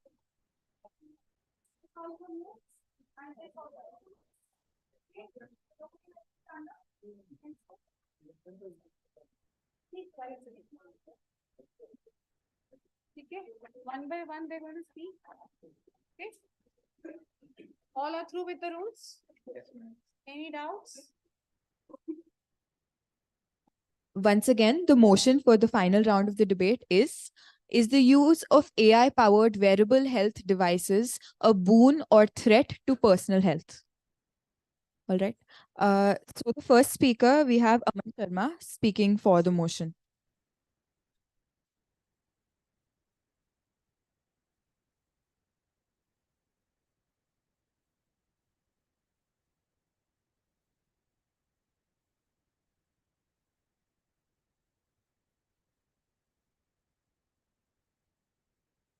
Good afternoon, everyone. I am Amin Sharma from Shivaji College. I am for the motion of my topic is the use of AI-powered wearable health devices a boom or threat to personal health. With this increasing development of technology, we have witnessed several benefits of automation in our daily life, whether it is working sector or health. In our day-to-day hectic schedule, let's say we take example of fitness wearable such as smartwatches, which keep us updated about our body real-time data. As wearable have their utilization in numerous field, and some of them are health monetization. AI-powered wearable can track vital signs, detect health issues, and provide early warning, potentially saving lives. Personalization, AI can give recommendation and feedback to individual user, enhancing the user experience, fitness, and wellness. They can assist user in achieving their goal, providing a motivation and guidance by giving them the task daily. telemedicine. Wearable can transmit real-time data to healthcare professionals for remote monitoring and diagnosis, which can give them medicine early. Have their utilization also in military and defenses. Show military uses wearable technology for communication, navigation, and monitoring vital signals. Head-up displays in helmets provide real-time information for their uses. In the manufacturing and industries, workers in manufacturing construction use wearable for societies, including helmet with argument reality displays for instructions and warnings. Smart glasses and gloves improve efficiency and reduces error in various industries.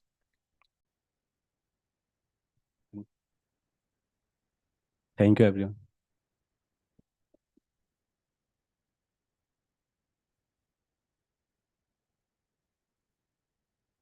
Thank you.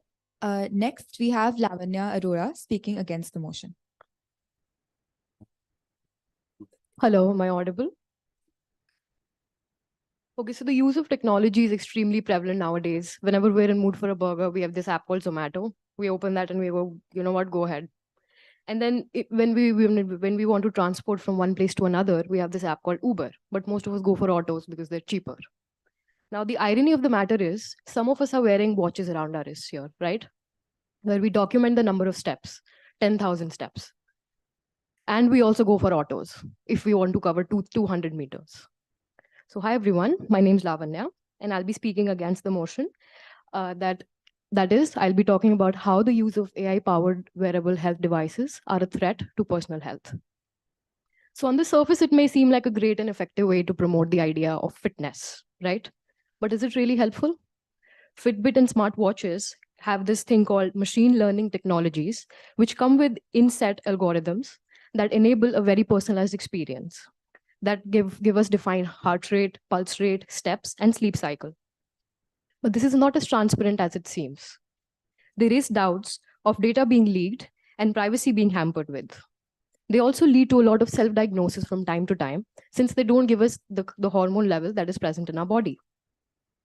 If we may look at the step count or the pulse rate, we may conclude that we're fit. But hormone levels, again, like I mentioned, are not given. Since AI is constructed with a very generalized approach for populations across the world alike, it may not pertain to the specific requirements of a particular person.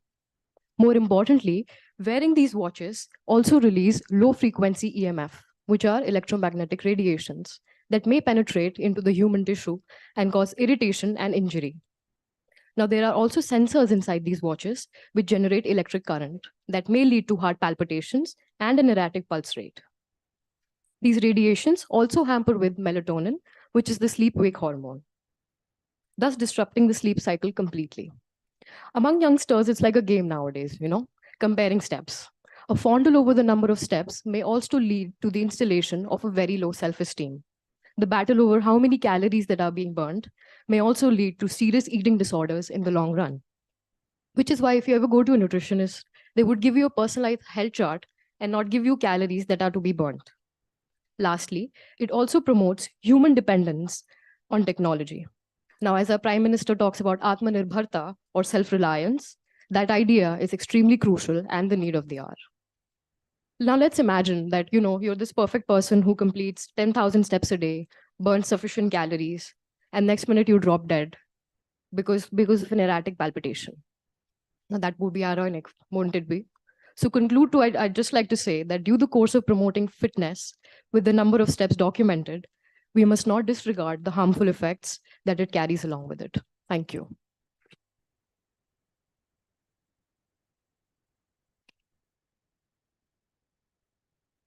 Thank you, Lavanya. Next, we have Himanshu speaking for the motion.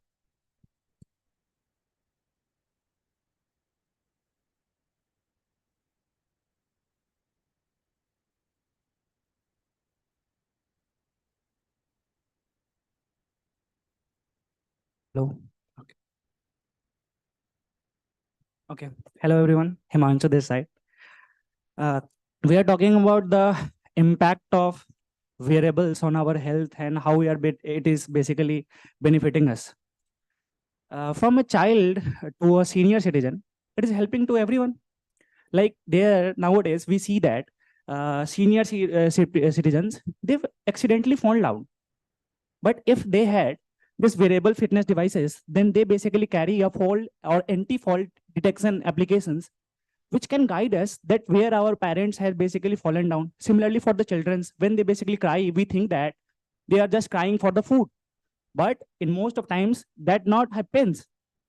Maybe they are facing some problems, some serious problems related to their heart or any other related things.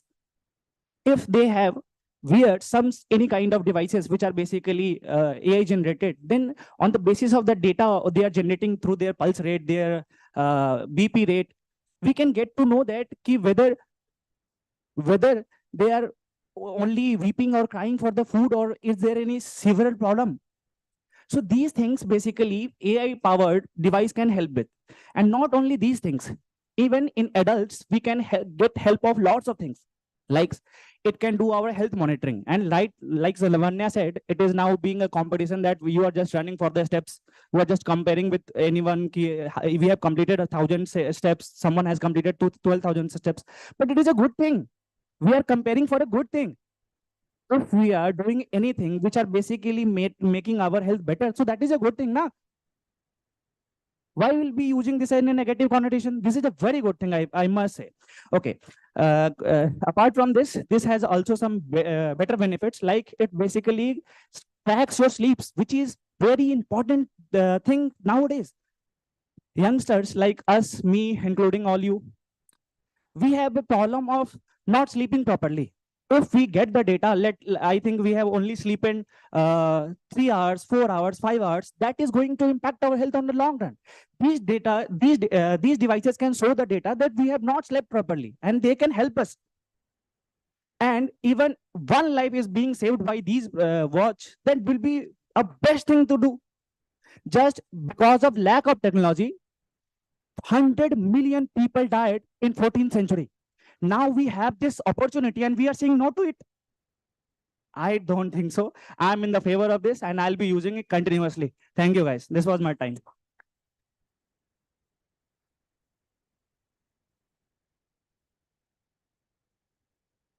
Thank you, Himanshu. Next, we have Rahul Deep speaking for the motion. Technology, a useful servant but a dangerous master. Hello, everyone. I am Rahul Deep, a first-year student from BSc Industrial Chemistry. Today, I stand before you to argue against the motion.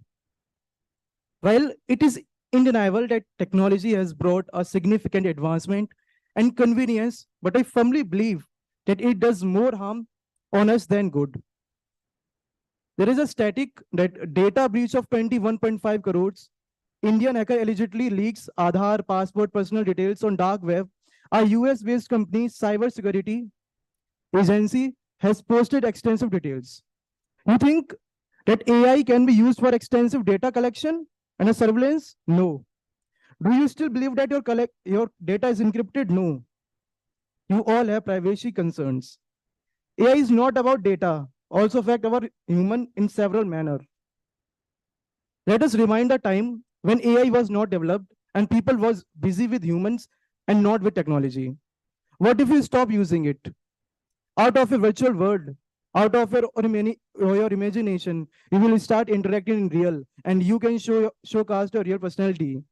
Let us stop taking alarm in form. Let us wake up from word chippering. Word chippering, wow, what an interesting topic.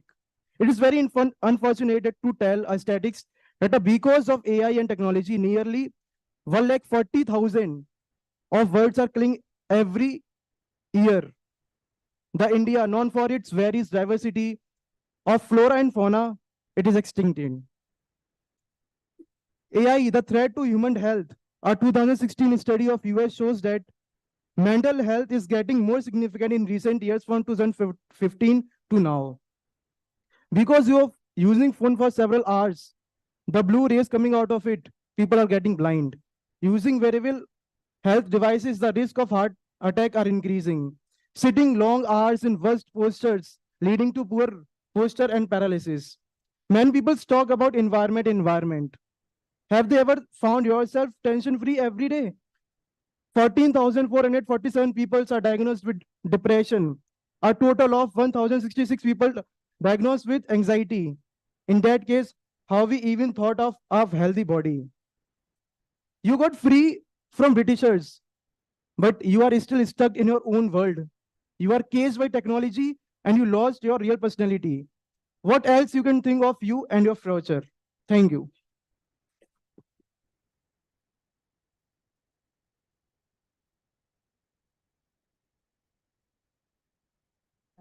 Thank you. The next speaker is Samarth.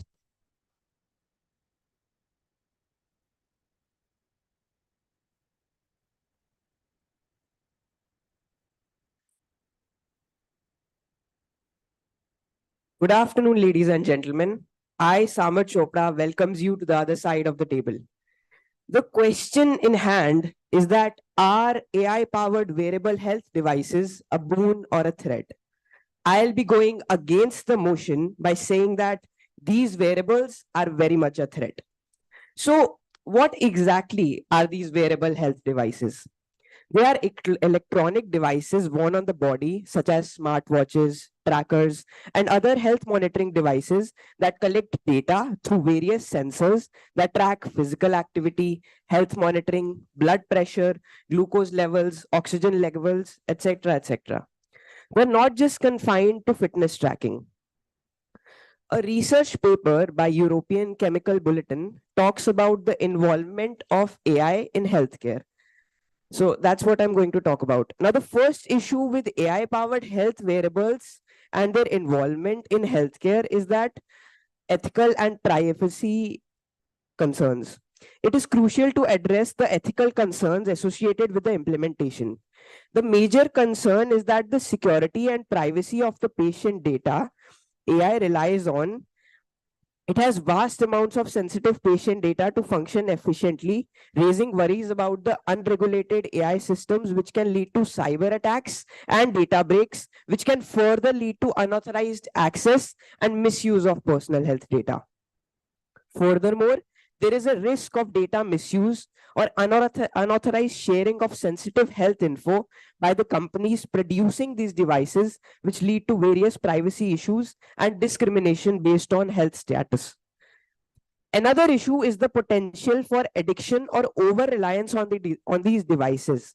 Users might become excessively dependent on the data and recommendation provided by these devices, which can lead to unnecessary stress.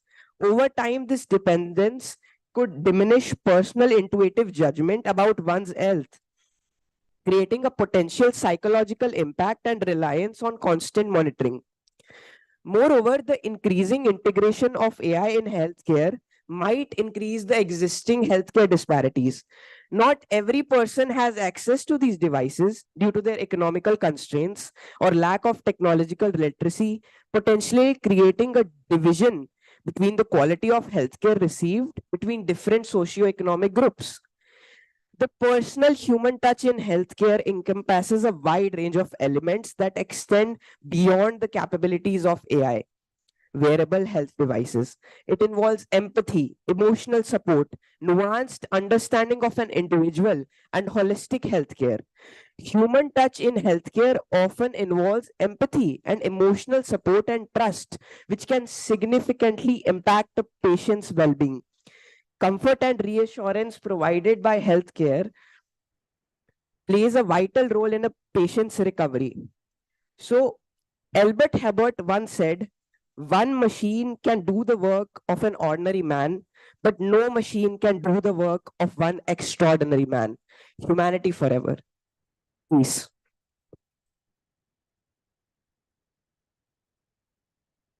Thank you, Samarth. Next, we have Nena.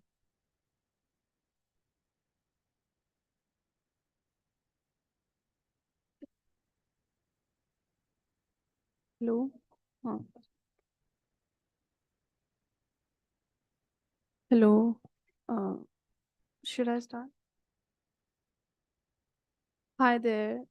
Do you remember about that time few years ago, like 10 to 15, or we could say like 20 years ago, when there was a time like we all have to wait in a queue. We have to wait for some time to get a medication from a particular doctor that we need to get checkup about that. And we also need to get about that proper medication from a that we could diagnose any problem or any issue which we are having in our body. So we are having that topic about AI wearable devices. Are they boon or a threat for us?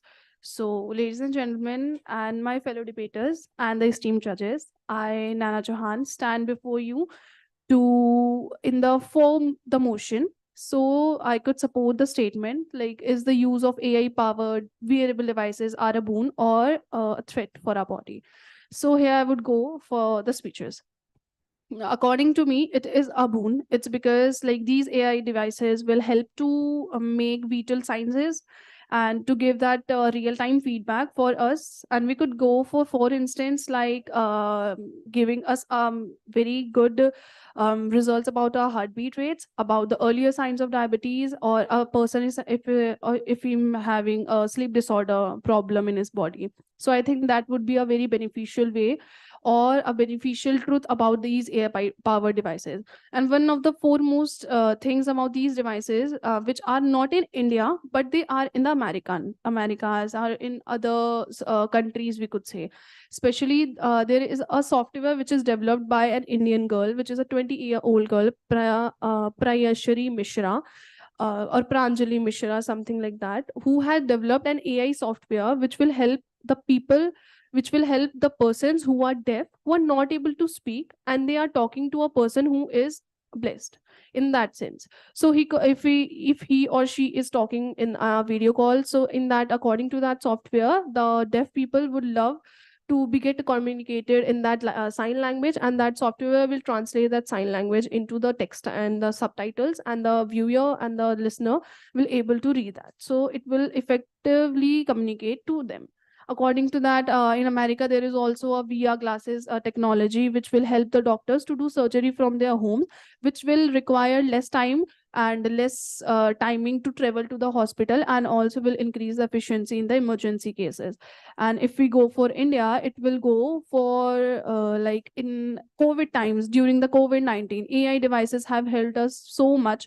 Like we have a very large example of Arogya Setu. So these Arogya Setu's devices, this app has helped us when we get vaccinated. It's because vaccination was done at the first time, and when it was for the next time, the timeline was detected in that app, and that app had helped us to get informed at that particular time, like this is the time, so you have to go for it. So thank you.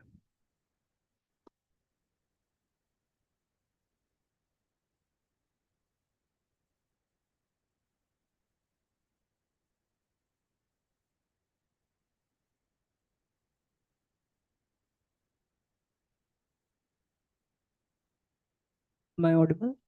Okay. As we are surrounded by technology in all directions, and sometimes we don't realize how would it would be if we are not undergone these inventions and innovations. I, Tushar Gupta, from Department of Biochemistry, Shivaji College, I am here to present my views for the motion.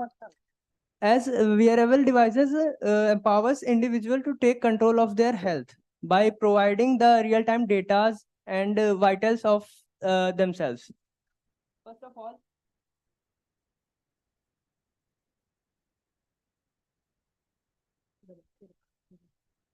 of all, I would like to take the examples.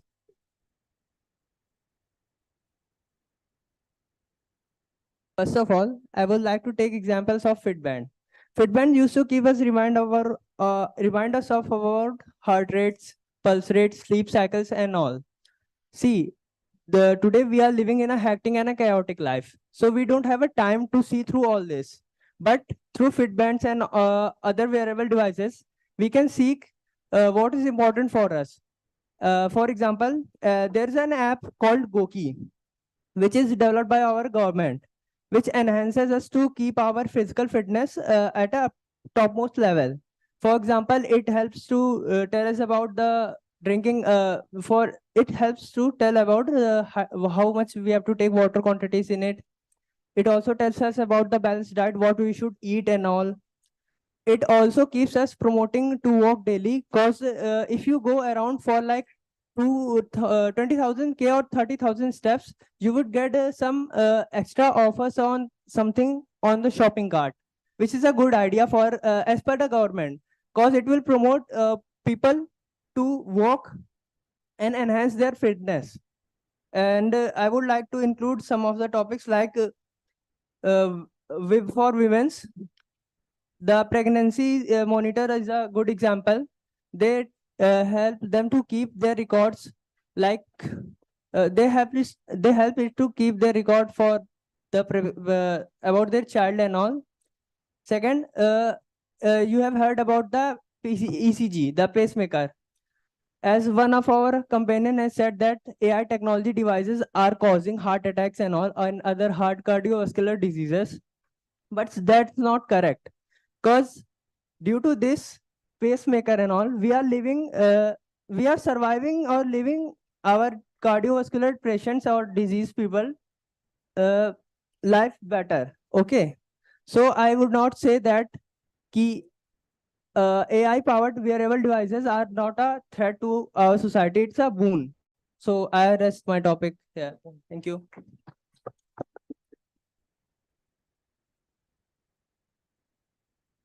Thank you. Our last speaker is Niranjan. Hello.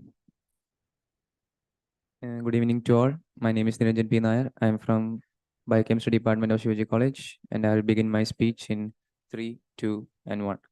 So let's first address the fact that what's the topic today is. Today's topic is what AI-powered health wearables are a boon or threat to society. I am against the motion that this is against the motion, because AI-powered wearables are, yes, they are monitoring data, they are providing us our helpful data and all, but are those data actually accurate or not? Because they are not, because they're measuring our steps and sleeps just because they are on our hands. How is that even like mostly accurate? And they're also measuring our blood sugars, all that things, but it is not that much accurate as much going to a laboratory and taking a proper medical checkup and all that stuff. So it is not a permanent solution to all of this. Another point I like to make is that these devices are not even medically certified like that, because the watches you wear in your hands are not medically certified by proper doctors or medical authorities and that's all. And you cannot trust their data to be as much as they are now. And they also affect our, what can I say, they also lead us to depression, because when we see our health data like that, we are having less sleep, less health quality sleep, this can lead to a sense of depression that can cause a person to have a less what can I say, less healthy day, and go stress levels increases and all of that stuff. And many of these devices like we wear can cause us to be in a state of isolation from our open world, like VR glasses mentioned by one of the speakers. If we wear a VR glass, it separates us from the outside world and prevents us from like interacting with the outside society and making it in isolation. Further use of this can also lead to a state of depression. And all these data are monitored by companies that are not like what trustworthy and all. Like there are companies like Google, Facebook, even they are making stuff like this, and they have many reported cases of data breaches and data leaks, and these can all lead to a data being released to the public.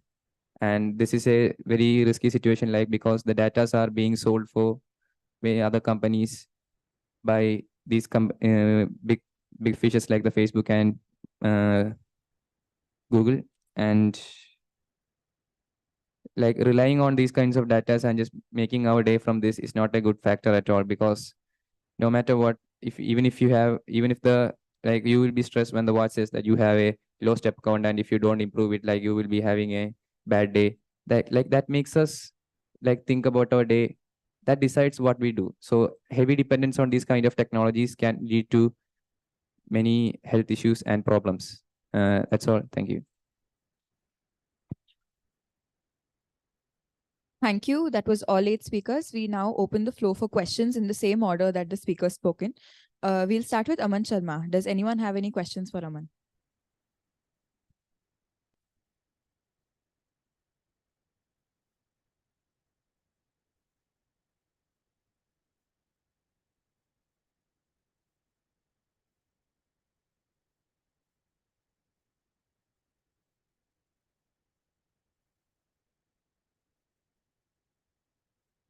Hello, Aman.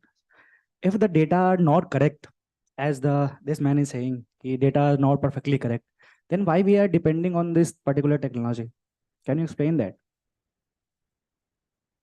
It give us the approximately value for it, cutting our time, for going to doctor every week and every day for the values of the heartbeat and the sugar levels, and it gives around us appropriate values for that. My question was, if the data are not correct, even if we are calculating the appropriate values, even the bit change in heartbeat can lead to a different kind of diseases. So if we are, let's say, finding that this particular disease is there because of this particular heart rate, but since that heart rate is not perfectly correct, then how we can justify that this particular disease is going to face by us? You are saying that these are appropriate. So if they are appropriate, they are almost in range. So range can vary for various diseases.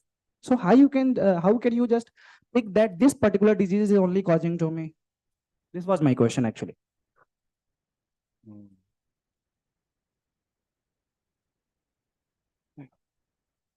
Thank you.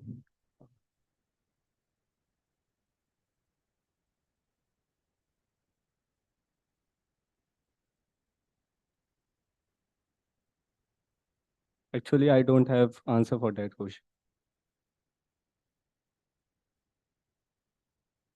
Okay, any more questions for Aman?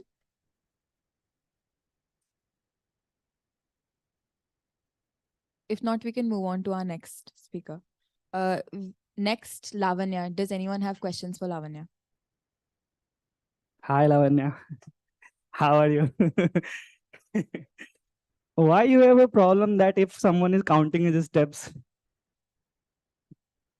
The problem is not limited to counting steps. The outcome of counting is the problem. Now, the outcome is very good. We are tracking our health.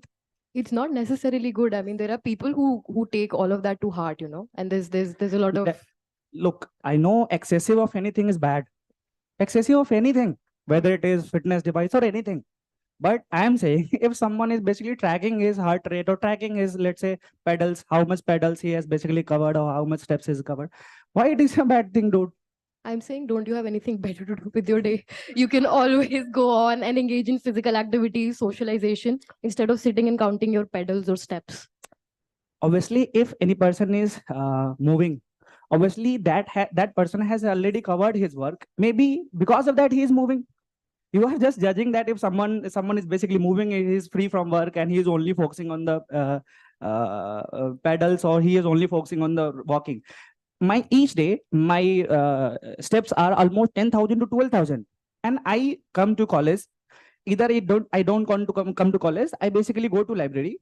I study for almost 6 hours, and still I have 10,000 steps. So why you're judging the person that if he is basically focusing on his steps, then he is not basically or he is just spending all his time on just walking? I don't have a problem with them walking. That's a very good thing. What I'm saying is, engaging in interpersonal activities that not only promote physical health, mental health is also a very big factor in your health. Okay, let's come to mental health. Okay, bolo.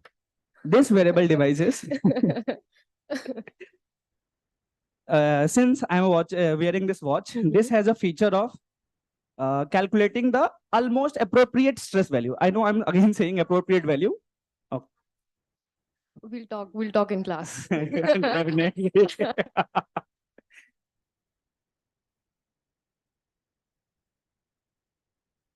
Excuse me. Hello. You said that using wearables can affect our hormone levels like melatonin and all that stuff. Like, how does that actually affect the level of melatonin or these kinds of hormones in our stuff? See, that is because of the radiation these wearable devices are releasing. I talked about EMF radiation. So low frequency of these radiations because of constantly wearing these devices. When you're in that ambiance where these radiations are constantly being released, they hamper with the levels of melatonin specifically. How much radiation does actually a small smartwatch like this can produce? Like you are in middle of cell towers like that can produce about 10 times more radiation than this. So what can you possibly say about the fact that a small smartwatch like this can have that much radiation affecting your melatonin level. Wearing You have a 24/7 is problematic. so your smartphone is with you 24/7. That does not That cause is problematic as well. These Yes. watches are connected with your smartphones via Bluetooth, yes. which essentially radiates. But melatonin is a hormone that does not affect by the radiation. The decrease in melatonin level is due to the fact that blue light rays coming from our cell phones and all that. A lot of mutations occur because of radiation. Yes, but the radiation from a small smartwatch or wearables can affect our melatonin levels So such are you drastically. trying to reiterate the fact that hormone levels are not being affected Hormone because levels of are radiation? affected, but the way you said was that it can drastically affect our hormone levels, leading to less amount of sleep. Because But- prolonged use of these devices would eventually lead to the disruption in the levels of hormone. I'm not saying you wear it once and then sleep cycle is disrupted. If you do it for a prolonged period of time, only Yes, then. that's what I'm saying. It's all for a long period of time. Not only smartwatches, but other products also there can affect. But we're gathered here to talk Ju- about specifically AI-powered wearable devices. Yes, wearable devices. So, what kind of time frame are you saying that this can have cause a problem to us itself? I'd be able to conclude that if I conduct an experiment. I don't have the exact time with me right now. No, I'm just saying, what's your approximate time to say that this can cause a change in our hormone levels? Like you say, how much time? I don't wear watches, man. That's the reason why. Okay.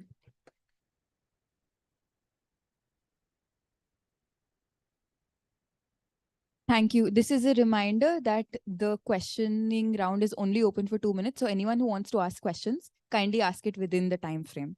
Next, Himanshu. Does anyone have questions for Himanshu?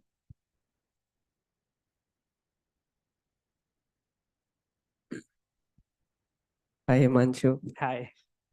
So you described a situation where a grandfather has fallen down and you use the app to track where they have fallen.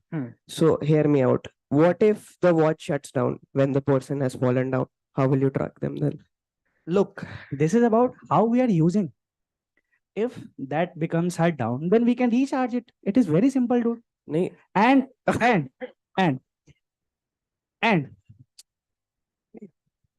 a think the time language constraint. needs to be maintained. The decorum needs to be maintained. Yes. The man and the dude words should not be repeated now. Okay. And I'm talking about the benefit of this particular watch. That let's say if our grandfather or any elder person has basically fallen down, we can get the notification that my grandfather or any elder person has basically fallen down. Can you just imagine how easily and how fast we can help him? Or how? No, that's exactly what I'm saying. I get what you're saying. But what if the phone, like the app or the whatever, like if you're using the app on the phone or the smartwatch, it shuts down. What will you do in that scenario? So that's what I'm saying. We cannot be completely dependent on these watches. That's what these watches and devices are doing to us. They are making us dependent on them for no reason I at got all. you. I'm not saying that it is basically smartwatch. If that's shut down, that will be obviously in that particular situation we won't be able to get how they are, if they are fallen down or not. But I'm saying that smartwatches are basically helping us in whatever amount of time. They are basically helping us. They are helping us. And if they are helping us, and since this topic is about whether our smartwatches or any AI devices can help us or not, they are helping us now. They are helping us. So that is why I'm trying to saying that let's say if you are weared a smartwatch and that is basically sending you data to your phone, then you can get to know. Okay, thank you. Anyone else? I want to ask a question. But that 2 minutes were taken by this guy. So You have also 2 minutes. Each candidate has 2 minutes, right, ma'am? no, Was- didn't I?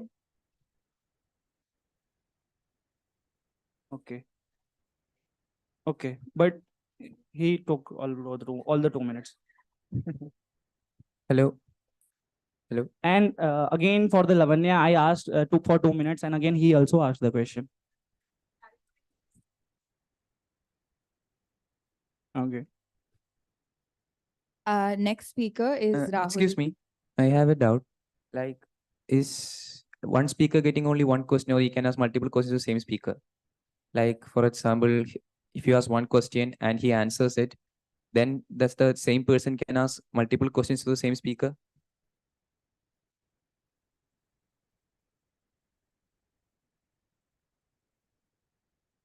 No, because there is only 2 minute time frame to ask all these questions. So like if a person asks a question, there's a definite amount of time to answer the question so that everyone can answer their own score.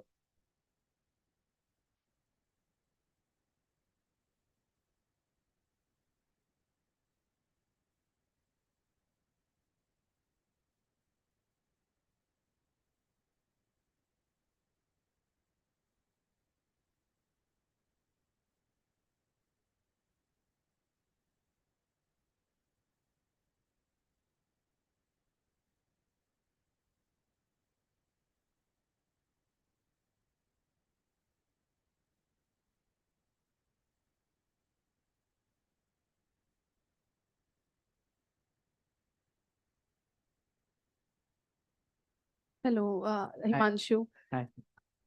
Is that time started? Okay. Can you restart that? Should I? Actually, it is my time which is going. Okay. So my question is like with this guy Samarth, you are arguing with that like whenever your grandfather get fallen, so you will get a notification that your relative is in the danger zone. So that AI wearable device will only detect that situation if there is a jerk in his hand, so that he could that device or that sensor could feel it. So is it necessary like that jerk could only appear when he get fallen if there is an emergency? Except that humor, if there is a dog, we could take an example. If there is a dog and he gets scared of it and he is having that jerk in his hand, so what could you do? Like are you having a notification I that got my your question. grandfather Can I fallen? answer? Yeah. Okay, thank you. So our topic is basically, are the AI enabled devices are helping us or not? They are helping us. I'm agreeing that it is not possible that if we are falling, that our hands should be jerked off or anything else. That could happen, but I am saying that they are helping us in a better manner. And as the sir who was a scientist was suggesting that 80 to 90% efficiency is very good in science. So if most of the time the notification is coming to us, so that is good, na? That is good. So what if the One question only. Thank you. okay, I answered your no question. questions. Anyone else?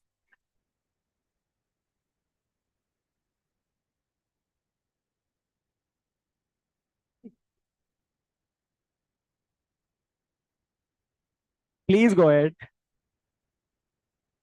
You can ask your serious question at the end of the session. Okay? We'd be glad to hear your serious questions, Mayam. Thank you. This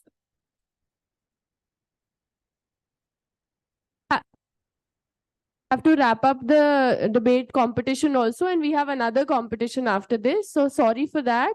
And please continue. Next student. Does anyone have questions for Rahul Deep?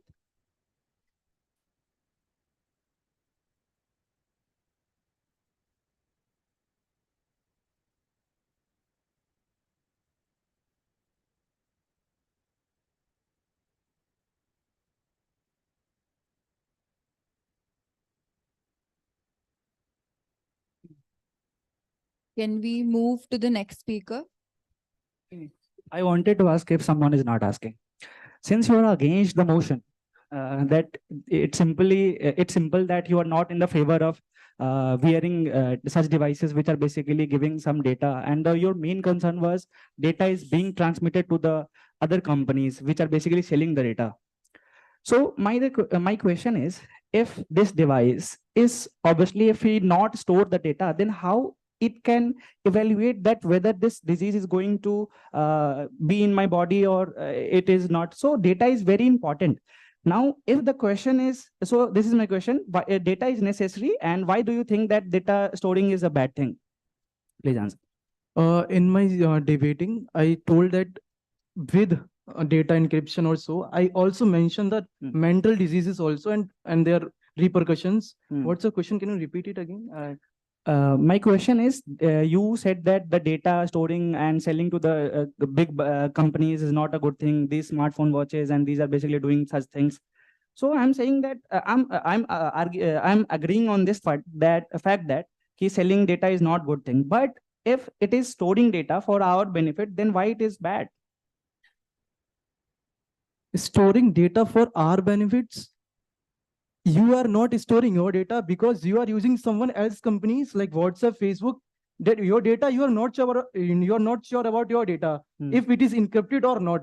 You are only give a hope or so that your data is encrypted. Because I've told an example that somewhat India survey state that out of some statics, your data is leaked. It is done by a hacker, not by a company. For that, we have government rule, which basically covers all these IT recommendations or IT facts that you have to store this much amount of data. So for protection of our data, government is there.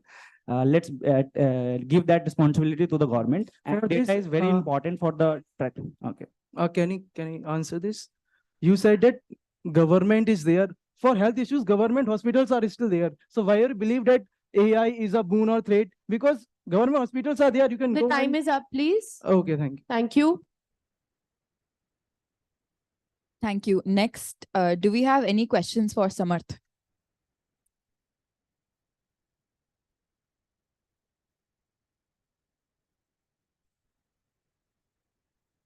Against them.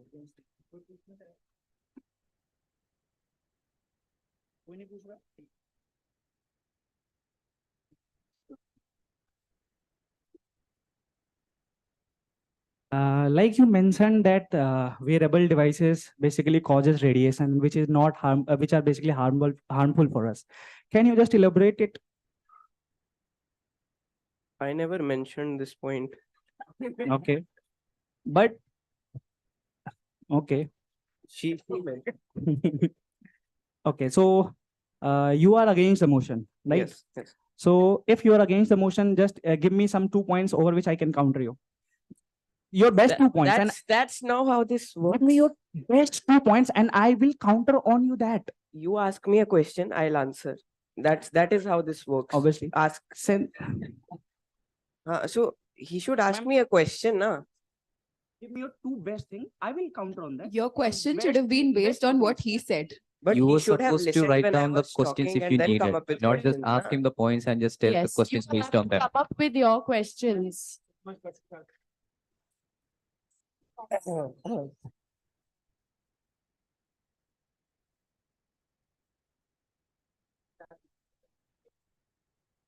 So should I tell him the points now? No, no need. Does anyone else? Does anyone have any questions?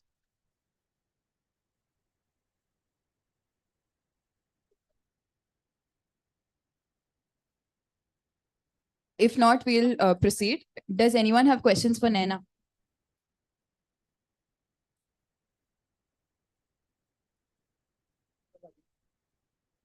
For the motion. Hello. You mentioned about wearable headset, right? Wearable? Wearable VR glasses, all that Yes. stuff. Like you said, it was a good cause. But I want to, I have a doubt. If a person is wearing wearable like for most of the time, does that lead to isolating effect and can cause depression to the person?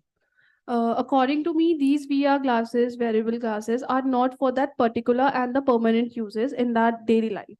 The use which I have mentioned in my speech was for the doctors who are far away from their hospital and there is an emergency case in the hospital and they have to do a surgery. So this is a technology which is being developed in the foreign countries that VR glasses are connected to that robotics, that are robots, and they are doing that action and that robot is performing that surgery, which is a very high class technology which is not even that performed in India.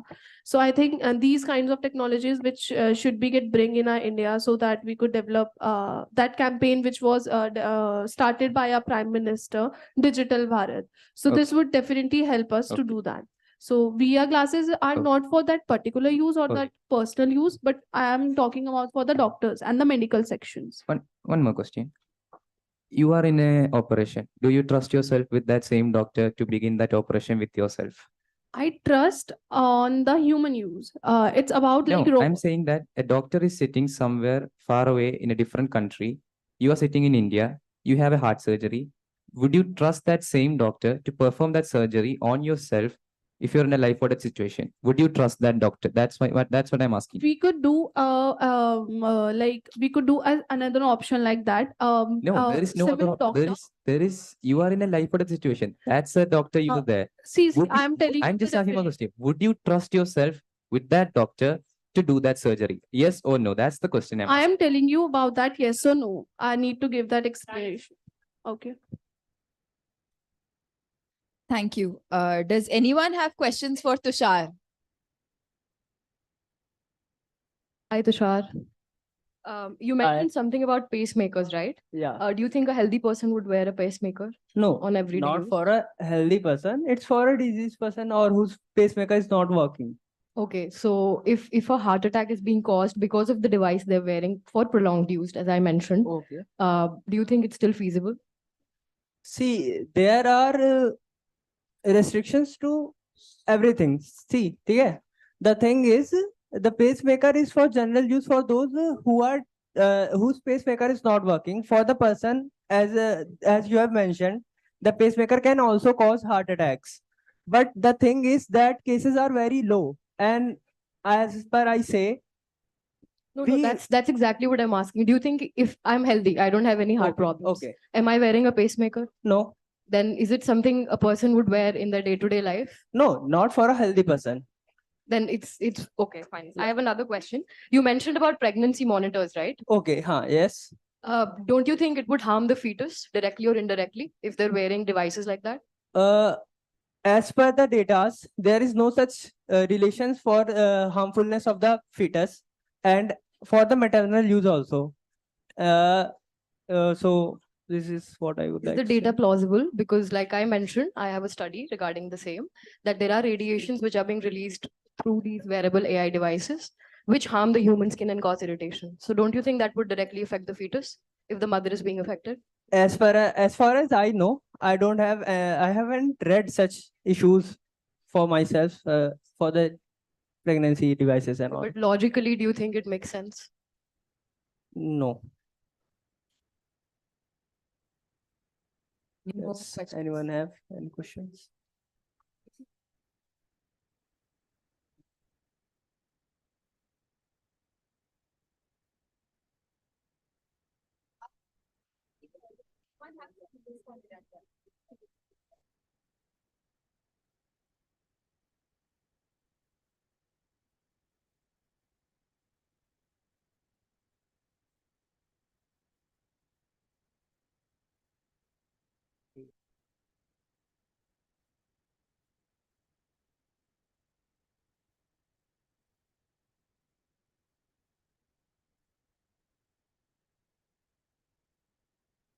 Hi, Hello. Hi, Ranjan. Himan. You have rightly mentioned that wearing a smartwatch just isolates I also have a person question. from the community. Can you just explain it? I said that if you wear a VR headset, a person can be isolated from their surroundings, not smartwatches. Can I ask a question? Yes. Himanshu, can I? Okay.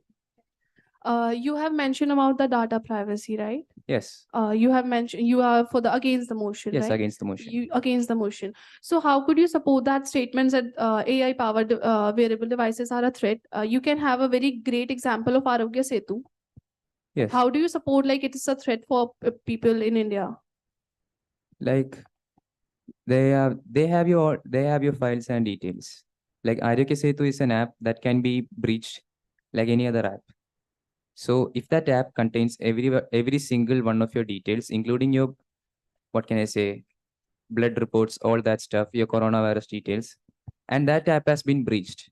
So that can lead to data privacy and data leaks because But are you directly questioning the government because it's a governmental website, no? I It's a never government- questioned the government. I questioned the entire basis of multinational companies, including Facebook and Google themselves. So how could this be possible? It was a compulsory app for all the Indian citizens at that COVID during time, right? So we Yes. have to use that app. We have to enter our details for vaccination alerts if we are forgetting about that vaccination timeline. So how could we say like our data is not protected in that app? Yes, we could have, but Any other app I mentioned there, every app has its own flaws. They have their loopholes. They can be hacked, they can be breached. Can you mention some faults which you have seen in Arogya Setu? I never seen any faults in Aryoga Setu, but I have seen faults in Facebook, one of the biggest and the most multinational companies ever. So, okay.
I don't know.